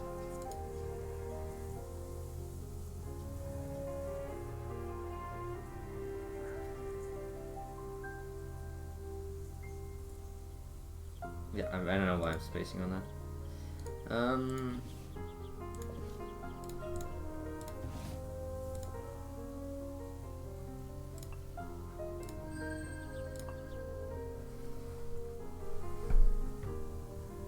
I think I have more fire than he has, so it's fine. I just munch him.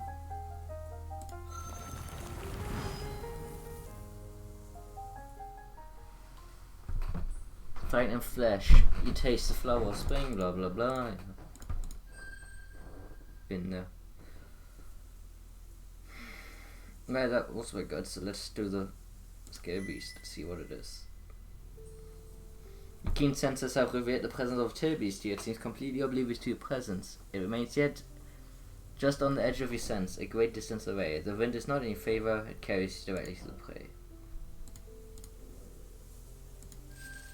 They're very weak.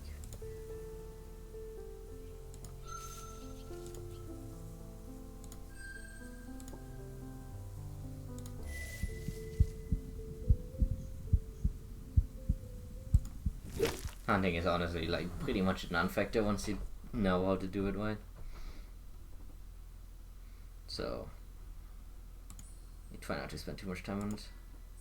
A small but satisfying beer, you swallow tail beast whole, feeling its long body set within you, breaking down into pure essence, becoming yours.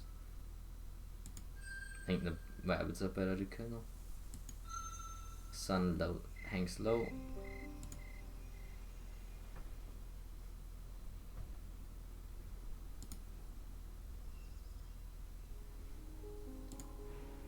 Gonna finish this.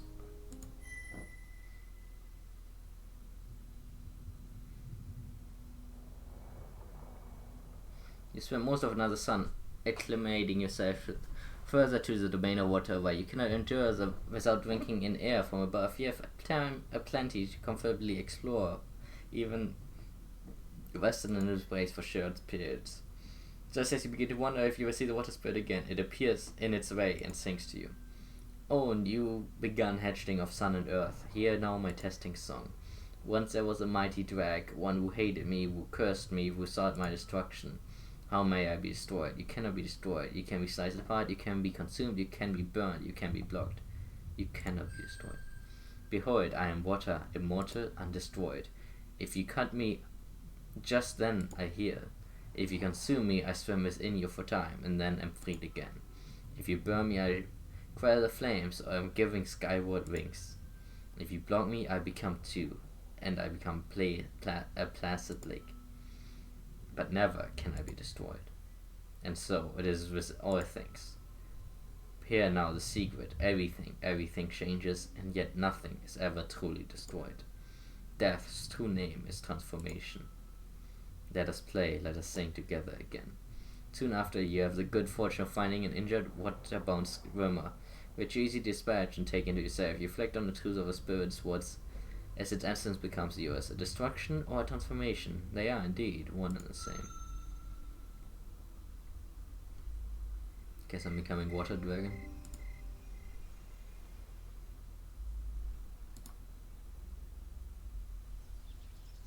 Good fortune shines upon you this day. Nearby you find the silent form of an infant wood strider. It is unclear what destroyed it. It has no wounds upon its tender, juicy body, but the spirit is gone, its rhythm quieted forever. With neither chase nor dance of destruction, you have found yourself a tasty meal. What will you do? Examine it more closely. It is somewhat odd that it bears no marks of battle, though it is a bit scrawny. It did not die of hunger. Your keen senses detect some kind of swarm is in it and around it. Beings even tinier than the buzzing, armored tiny beings that share Earth with you. You decide to call them very tiny beings, as they cannot be seen at all with the eye and only smelled, and then only vaguely. The discovery caused some kind of disquiet within you, though you're not sure why. With neither chase nor dance of destruction, you found yourself a tasty meal. Yeah, it's the same thing. Leave it now. Your core cries out to you, are you mad? This is a gift from Earth and Sun where you truly reject it. Look at how much fart you get, but no. Yes, I have none of it. Ignoring your core's protest, you turn and leave. The strangely unmarked wood strider hatchling where it lies. When you next come back this way, it is gone.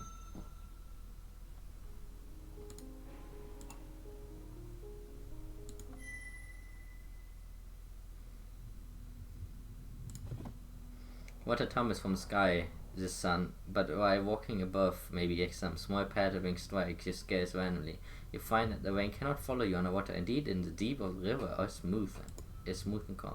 Finally, the water spirit appears before you, third and final time, singing, a newborn hatchling, blah blah blah. What is the name of the water within you? Name me and know me. You are the red essence. You are clear and indivisible breath. You are unbreakable bone. You are all these things. Yes, I am the tide of you, flowing scarlet, carrying life in the river of your body. A quieter rhythm, more subtle than breath, a flow reaching every inner layer, and then, through hidden below, I make all above possible. I am content with the low places, not needing to be seen, needing only to dance to your endless rhythm until change comes again, and with it, a new dance. So it is the water which is strongest below life's surface. Grow great in my race, and the hidden shall be revealed. Know the power of the quiet way, O more senses. Perceive what others do not. Find the hidden sea. 3 songs I have sung, and all 3 I have heard. Our game now finished, and my spirit wanders on. Be not sad at our parting, for water is with you always. You are mine, and I am yours. And both of us are rivers, flowing to a distant unity. For your knowledge of me, I give. A gift I now give. All stones I have worn down with time. Yes, even hard rock I overcome slowly. But one alone holds its form against me, rejects my tender dances, clinging to itself. To you I give it as a reward for your wisdom. Take now your prize, this obstinate stone. The spirit curls itself into a perfect blue circling expanse, becoming all of the river once more. But there, beneath where it once swam, a clear stone sits. Obstinate stone. This large stone, slightly bigger than one of your paws, which the water spirit in the Hardbone River Valley gave you. It's called obstinate, but as usual for a spirit, its precise meaning was unclear. Others like to pass through it, sometimes converting into color at certain angles. Later in life, you will pass by the waterfalls and creeks, hearing snatches of its beautiful voice within the gentle sound of the flowing water. And remember.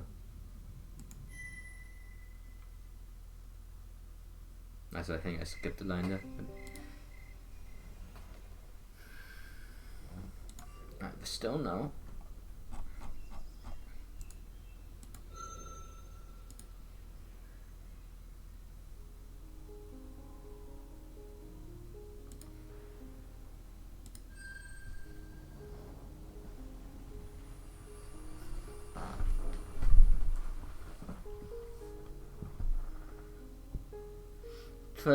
Traveling iceward from the conflux reveres, steep slopes and high hills, rugged terrain. It is not easy on the legs, but treasure is mountains.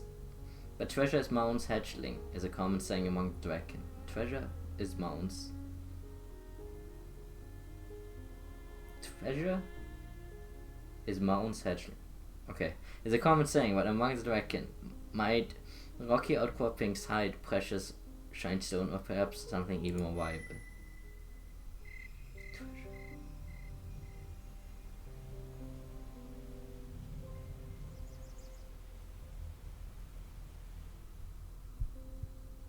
Your beautiful body has come under attack by countless very tiny beings.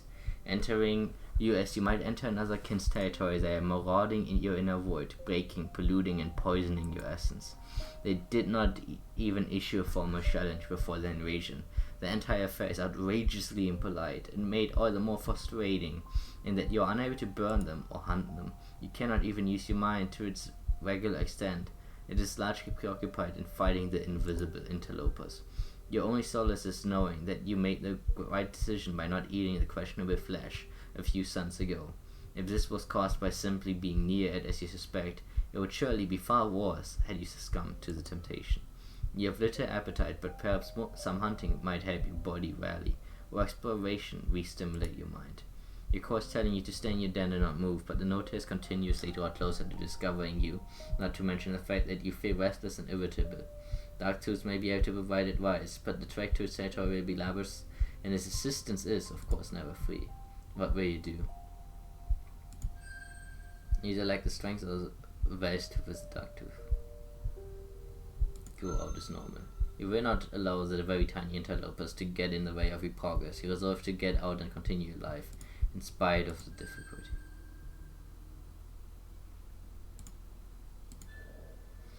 Taylor's hunters have been following your tracks. They are not yet near you then, but you must find a new home. You're hungry, your costing's growing song of happiness occasionally reminds you of your duty of destroyer.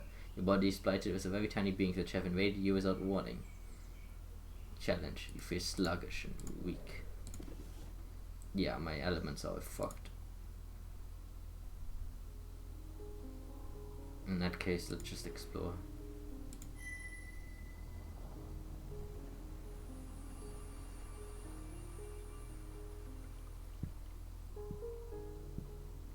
Find the warmwood bank of one of the river forks. The oily smoky smell of the tailors is carried on the wind. You are drawing near one of their hives. It is dangerous land, but a boy drag might learn some of the mysterious ways, or steal food or even treasures from them.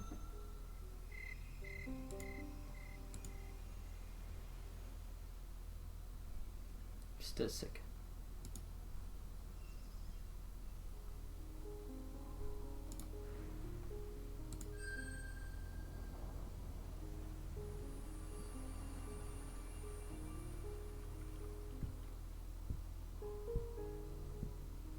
You have reached the end of the two river forks which give Hardbone Valley its name. Somewhere in this air lies the entrance to the deep forest, the Great Green, which you must escape before the notaries find you. Do not tempt fate. Do not be too eager to leave. Once you do, but do not be too eager to leave. Once you do, you may not return, and your opportunities for new knowledge and treasure are many, both here and elsewhere in the valley.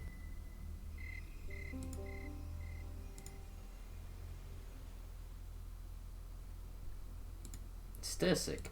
Jesus.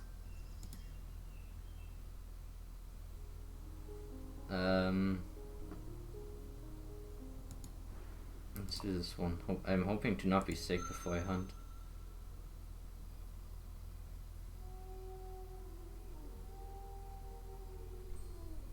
You have ranged far, the sun, and you are returning to your lair when the dusk is suddenly split by the most beautiful sound you have ever heard. It is not the work of just one animal. Several beings are raising up a song, each of their voices distinct and important in the braided music which pours out from them. It's only the mightiest clan can only be the mighty clan singers whose music is renowned among all. These beautiful hunters are said to cultivate invisible shining bonds between each other's soil, binding them together in clans which are then capable of carrying out fearsome, elaborate dances of destruction, where many move in one mind, one will, to be victorious in battle and in hunt. Pausing, you listen to the music. We are the people of the far-telling song, who sing with one voice, which is many voices. To be alone is weakness, to be together is strength. Praise to the great green, child of the mother's being, pouring out sweetness in the crystal pure waters and the ruby sweet essence of our honorable prey. Praise to our prey, whose flesh becomes ours, givers of life, dance partners eternal. We remember with song your great sacrifice. Praise to those chosen who came before, our ancestors. Praise to those who came before, our ancestors who learned to walk across love and violence, across being one and being many, and not to be split in twain. Praise to the earth, great mother of all. For me, For we love her and are one with her. Hear now our song of joy. We live, we live, we live. Every voice is distinct, and yet they all flow together and around each other. When two strike the same note, they instantly split apart, so that each voice should always be heard, and yet each is a support and a partner to each other. It is like a blessed forest, the great queen of music. You've earned more. The plant singer's music is indeed wondrous, but the strange togetherness is somehow both right and wrong, brilliant and yet violation of the spirit of independence, of strength alone, which guides a kin. In that moment you feel fascinated by the unity, disgusted by the foolish praise, moved to raise your own song, indifferent, these lesser fur beasts are nothing to you. Fascinating. Could there be hidden power in relying on others? You were taught by the voice that nothing is ever given in this life. You must take all things with your own mouth, your own claws. Make your music, forge your own way. Morstrike would surely say that the plant singer's song, while beautiful to hear, is a deception. Only one can find strength to grow and become truly great.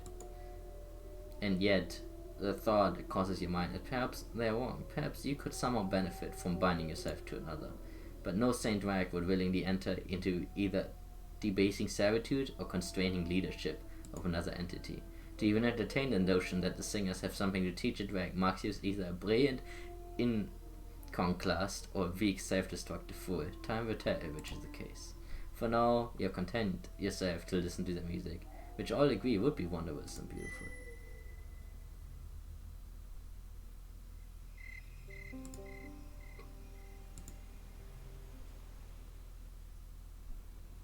Still sick. I feel like it's not getting better.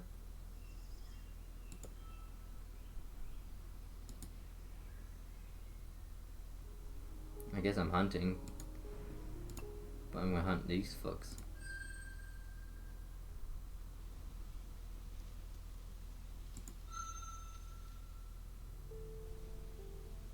When this nature will not affect.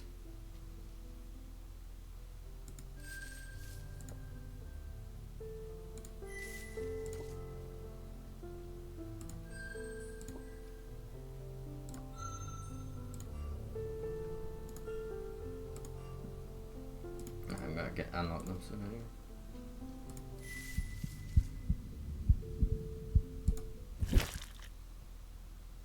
Nom nom nom squirrel. No, I've never eaten squirrel. Nuts and seeds build pleasantly salty flesh, a tiny but tasty morsel.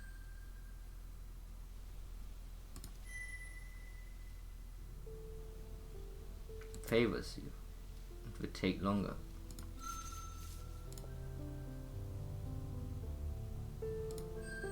One. I think I can do like 4.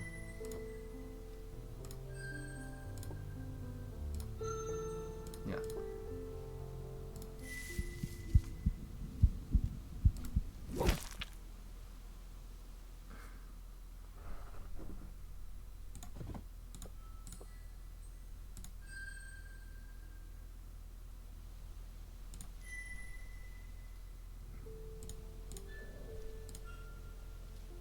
I think I actually already finished it, so that was pointless, but whatever.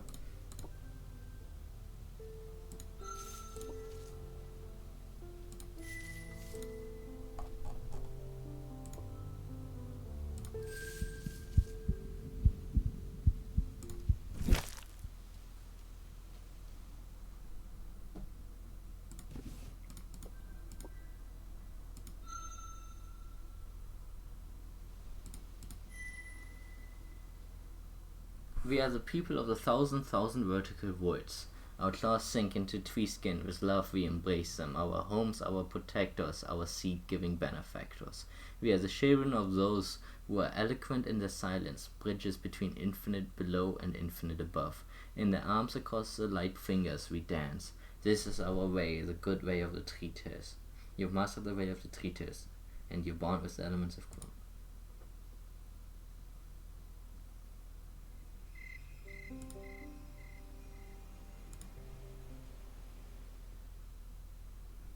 Hey, I'm no longer fucking dying. Let's do the rabbits next.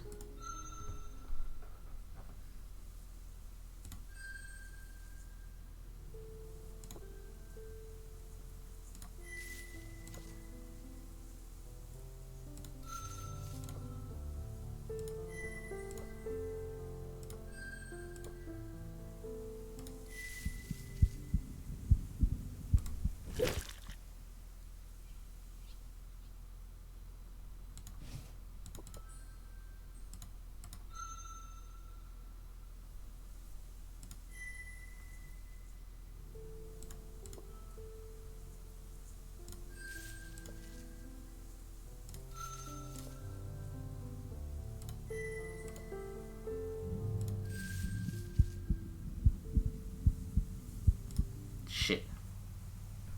Whatever, let's dance.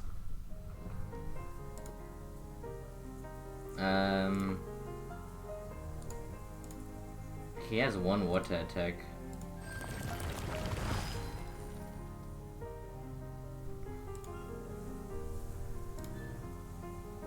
Earth, so next one is water, so.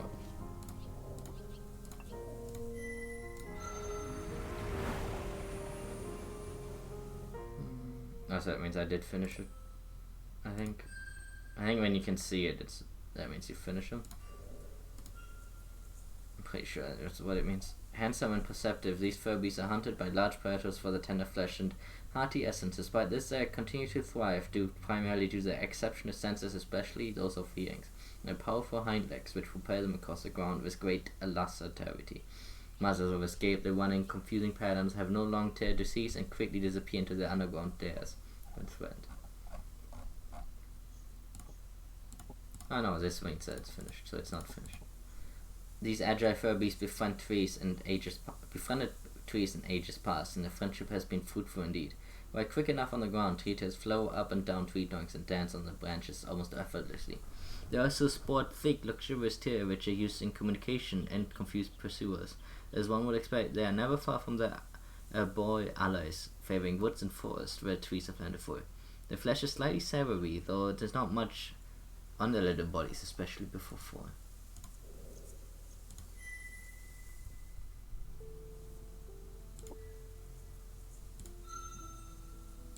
That was the wrong button, but that's fine.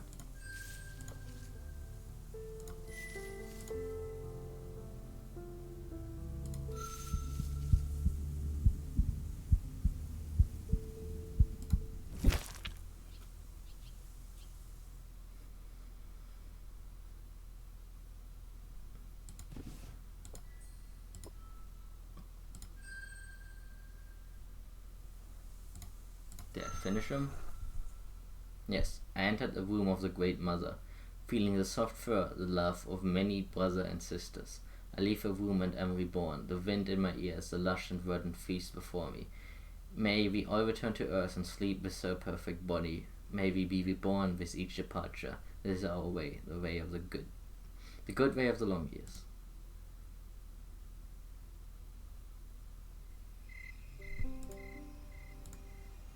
I think I will do one more, and I will probably call it for tonight, because I want to do this. As you explore the base of the mountain, which splits Hard-Boned Valley, a curious scent captures your attention. It smacks of shinestone, but with a hint of fire and sweetwood. Following the scent, you come to the entrance of some kind of den. It is blocked with water-eaten shinestone, bound with decay. Some of the smells which emanate from it have a hint of crystal and other strange things. The spark of excitement runs from your forehead to the tip of your tail. There may be treasure here. What will you do? Attempt to rip it open? Examine more closely. Attempt to dislodge the cover with your weight. Leave it alone. Examine more closely. There seem to be small piece of shaped shinestone, a snout length below the cover. It is probably serves some purpose. Perhaps it opens the cover. You cannot reach it with your tongue or hands. Attempt to rip it open. Use your tail to pull the switch. Fetch a stick and use it to move the switch. Let's use a stick. You have seen a few of the more clever feather beasts do this.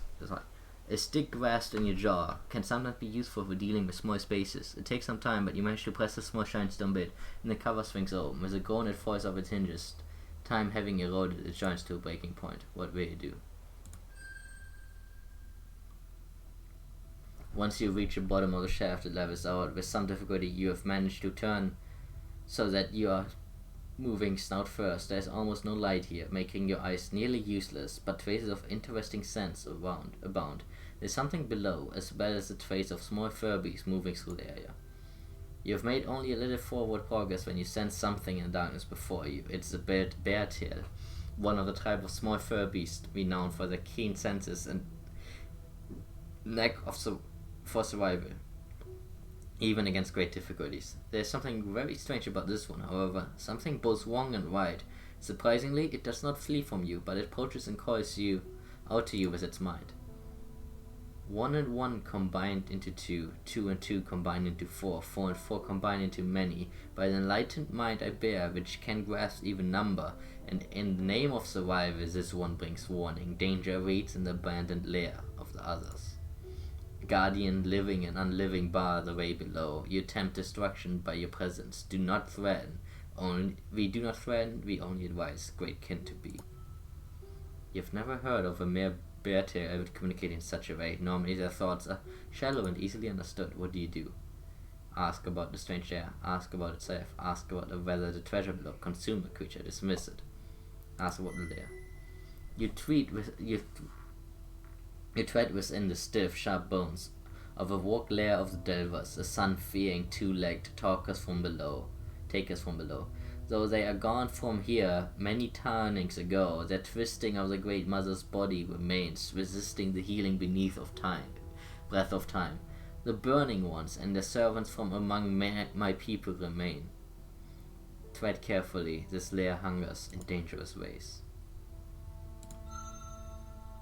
This one is never ever kindred, envoy of the almighty beast, the undying master, most powerful of your great kin. This one is on a holy mission, the master commands it. More than this is not for you to know, O honored one.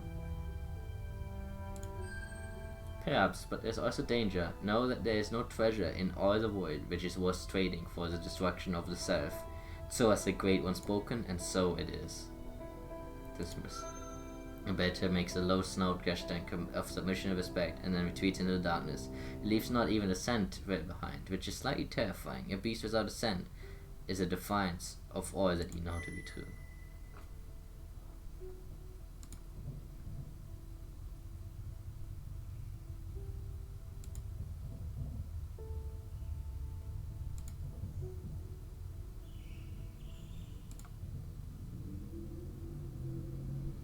You found a curious enclosed space. Plant organs were once gathered here into a trove, though you have no idea why. No drag would find such a thing valuable. Some kind of mushroomkin has built a life here.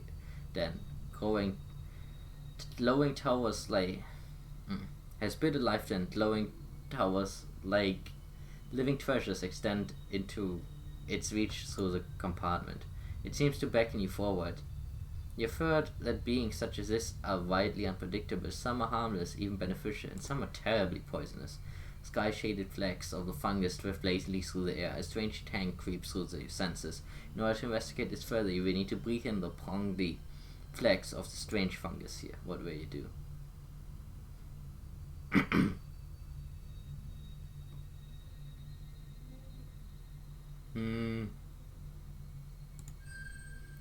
The trove of decayed vegetable matter crowned with triumphant palaces of mushrooms, beautiful and luminous. The fungal being constantly murmurs itself into the air.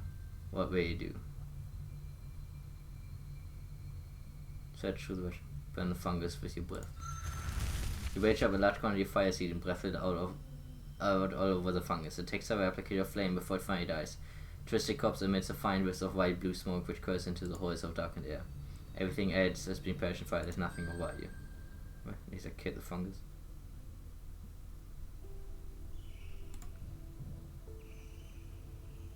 OP. Dance of destruction begins.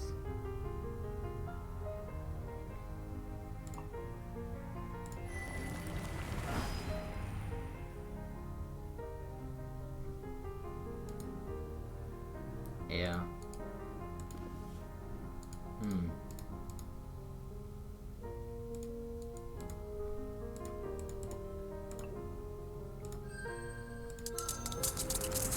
Wow, I'm an idiot. Okay. So I had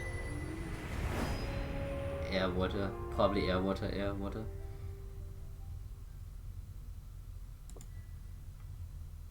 Ship gather, so one or two of them are too wounded, and you can see.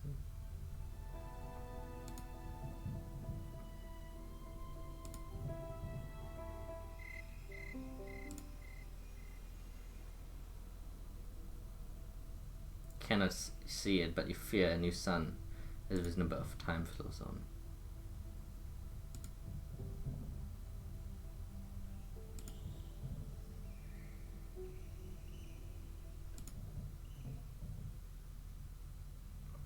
You've entered a large square void chamber filled with tens upon tens of strange pools. The round basins are filled with angry, bizarre scented substances. Even just taking some of these bizarre essences into your nose makes your mind become unstable or makes you want to regurgitate. Others have soothing, almost seductive aromas. Most of are mottled, containing odors actively at war with each other. No other living beings have been in this room for many turnings. Near the center of the room, one piece of other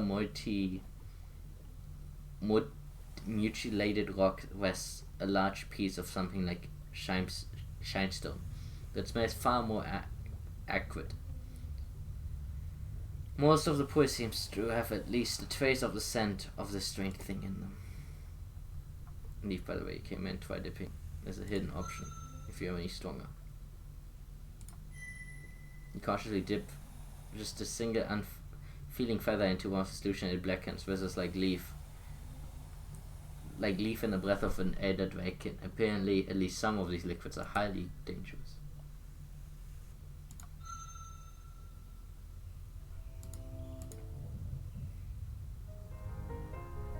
You're battered, your wounds are now beginning to show. Well, let's hope that he goes with... There we go.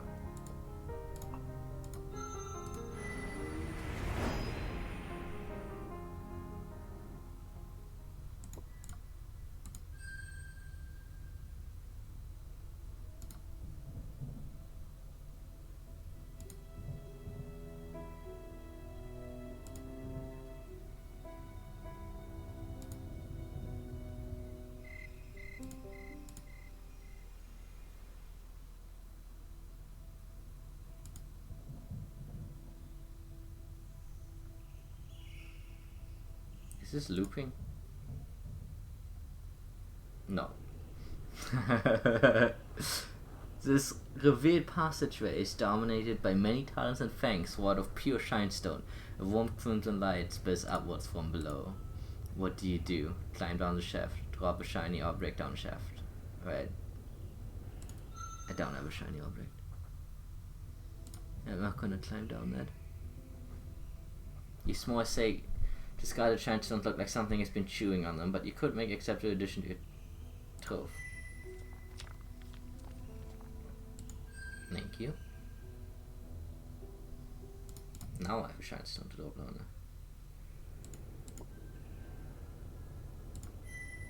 As soon as you release a the shinestone fangs suddenly swirl into a storm of sharp activity. By the time they cease, a mad dance of great destruction, and shiny is gone, smashed and sliced into tiny bits. Soon the mass of circling death claws is quiet once again, but it seems clear that they can sense something somehow, and are hungry and wrathful.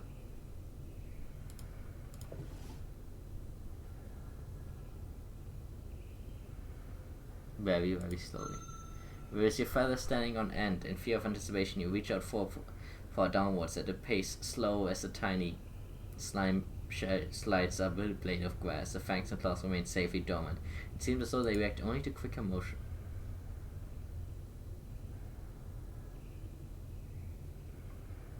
Obstinate stone. I never thought of that. The water spirit gives you this large stone that could not break down to sand, not even with tens of thousands of turnings. It could. If it could not, perhaps the death claw will also fail. Carefully lowers obsidian stone down until the fang were to wife, gnashing greedily. The stone snatches from your paw. The stone sticks in the hellish call, and the fangs crunch in dismay as they grind to a halt. You wait long time, but they do not start up again, so long as the obstinate stone is wedged within, and after you're satisfied that they have gone quiet, you carefully make your way down, the portieres dropping at last onto a hard, warm stone floor. I did not even know that was a solution to this, honestly. You always learn something new. Waves of heat caress your form as you look about this arid chamber. The very air shimmers, dancing with joy to be in such a place. Bare tails scurry about, entering and leaving in a steady flow, largely ignoring you. Near the center of the wide open space, in a round pit of low but intense flames, several beings are lounging. Despite the heat, they wear the expression of comfort and contentment, only slightly tinged with caution and curiosity at your sudden presence. The largest of them raises its snout, sniffing the air, and focuses its flaming eyes on you. Ah, one of the Dragkin. Welcome, honored guest. We rejoice at your presence. May fire, the ever-young, bless you with its many glories. What brings you in our circle, Bask? I ask, seeking food. I am exploring, seeking new truths. I'm seeking treasures. You're welcome to smell and taste what you may here, but the devils are long gone from this place by the grace of the kin. We are its new masters, so we are quite burning ones by our third servants. The drag who enkindled us named us salamanders. A strange sound, but we would not dare question our soul parents' design. We regret to inform you that there is no way further down into the great below from here. We have sealed all ways that we may bask in peace. Tell us, what if you come to elevate us further, know the secrets of enkindlement? Ask, what is enkindlement? Perhaps you know it by another name. Enkindlement is what the great Dark One, who changed our nature, called it. It is a power held within the Dragkin, to set alight the soul of lesser beings and bring out hidden truths within their bodies and minds.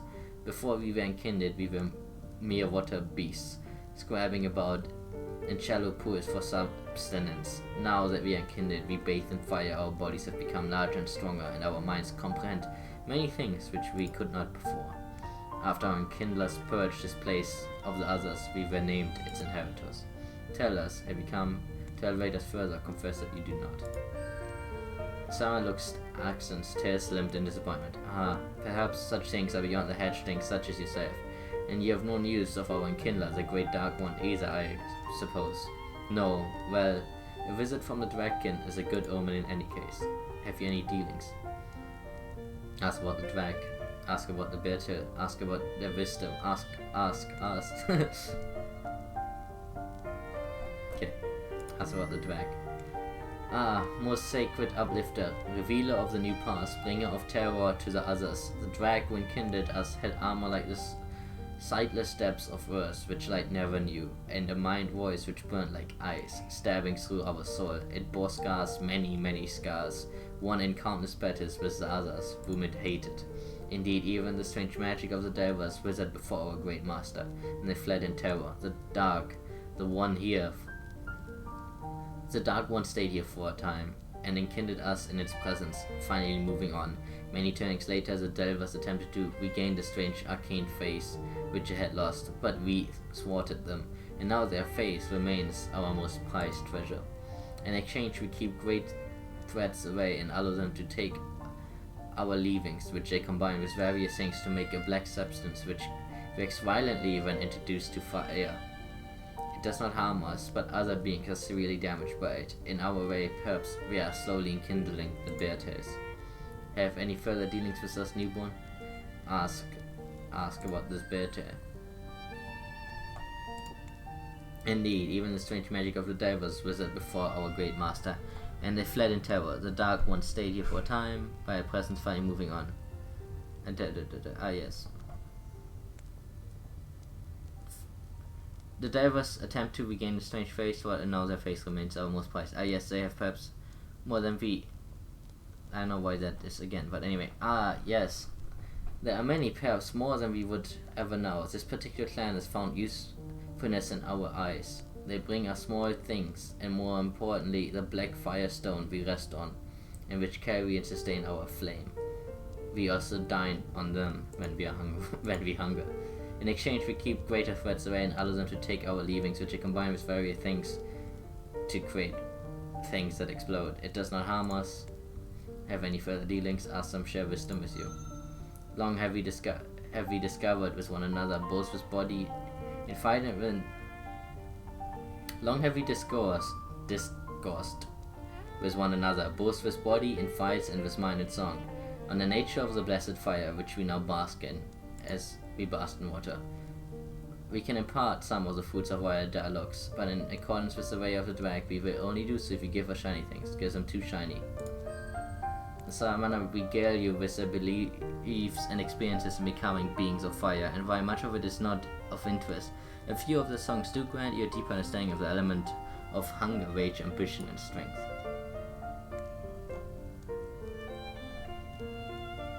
The fungus.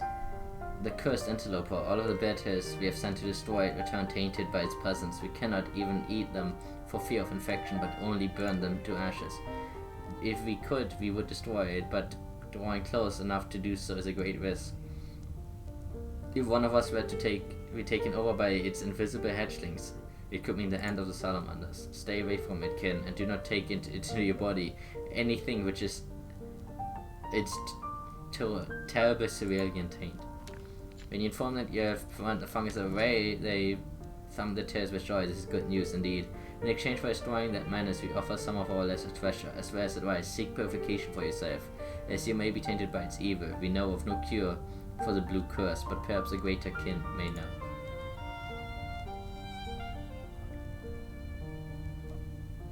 Breath of fire. The sound thumbed the tear. Ah, such pleasure. Thanks.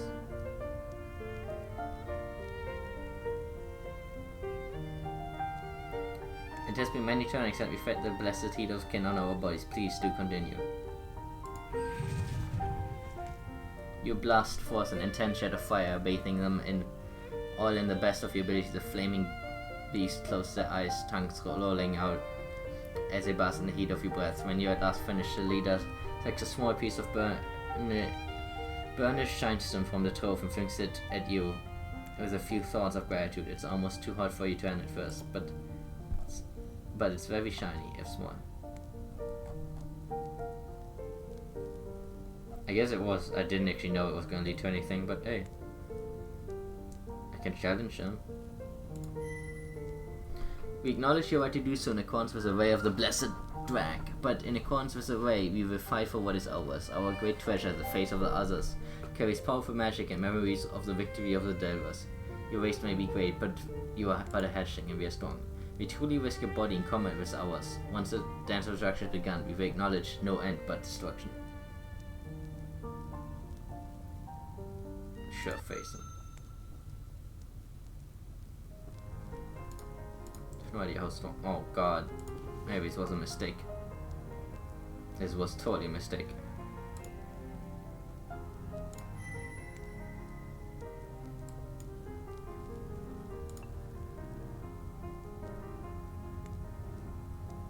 Right, I know they're probably gonna attack with fire. So I feel like I'm gonna use Flowing Strike. Really, you didn't attack with fire? You deal damage to incredible heat from burning hot sword, even at direct standards, and battling is deeply uncomfortable with the air Witcher. Your enemy is now injured. Your essence shot crimsons. You are now injured.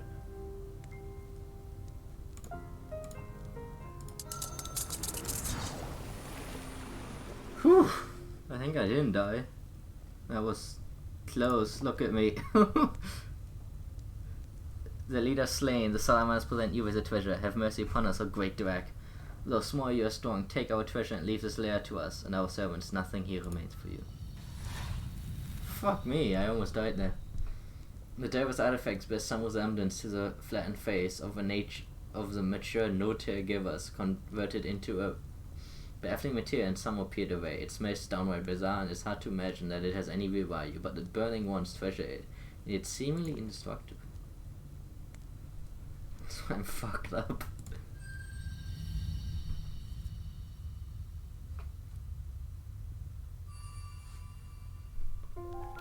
The Hermit. Precious things are buried deep. Certain truths will only be found by those willing to brave the darkness. Which it kicks you out whenever you get any of the main treasures in there. There's a number, but yeah, Tears hunters have been following your tracks. They're not yet near your den, but you must find a new home in Great Green before you're discovered. Even though I think I saw everything in there I want to see. I saw the fucking blue. Spending time studying the lair, you can now divine the hidden properties and values of artifacts. Also, I think I lost that obstinate stone. Interesting. Might take a few more turns, but close. Also, I'm fucked up. I said I was gonna stop, but I actually will, I think, continued to get rid of the blue sauce. Hey, I'm dying. Help me. Standing near Mount Dark to send marks to let out a song of annunciation. After a short time, the Elderkin arrives. It settles its body down among the hills like a low mist and waits for you to state your purpose. Naturally, any questions must come with an appropriate payment. No tears. There's a lot of things. Maybe I shouldn't have done this, to be honest. In fact, I think I will close the game here, and then I will... Because I would need to ask him a lot of questions. This is actually a lot of text. Because it's more valuable to spend the money asking him, so I will do that next time. But yeah, that is Golden Treasure. It's like a visual novel RPG. I think it's incredibly beautiful and very intellectually compelling. Let's put it that way. Either way, also this was messed up the whole time. Curved for me. Thank you for watching, and I will hopefully get back to this in time.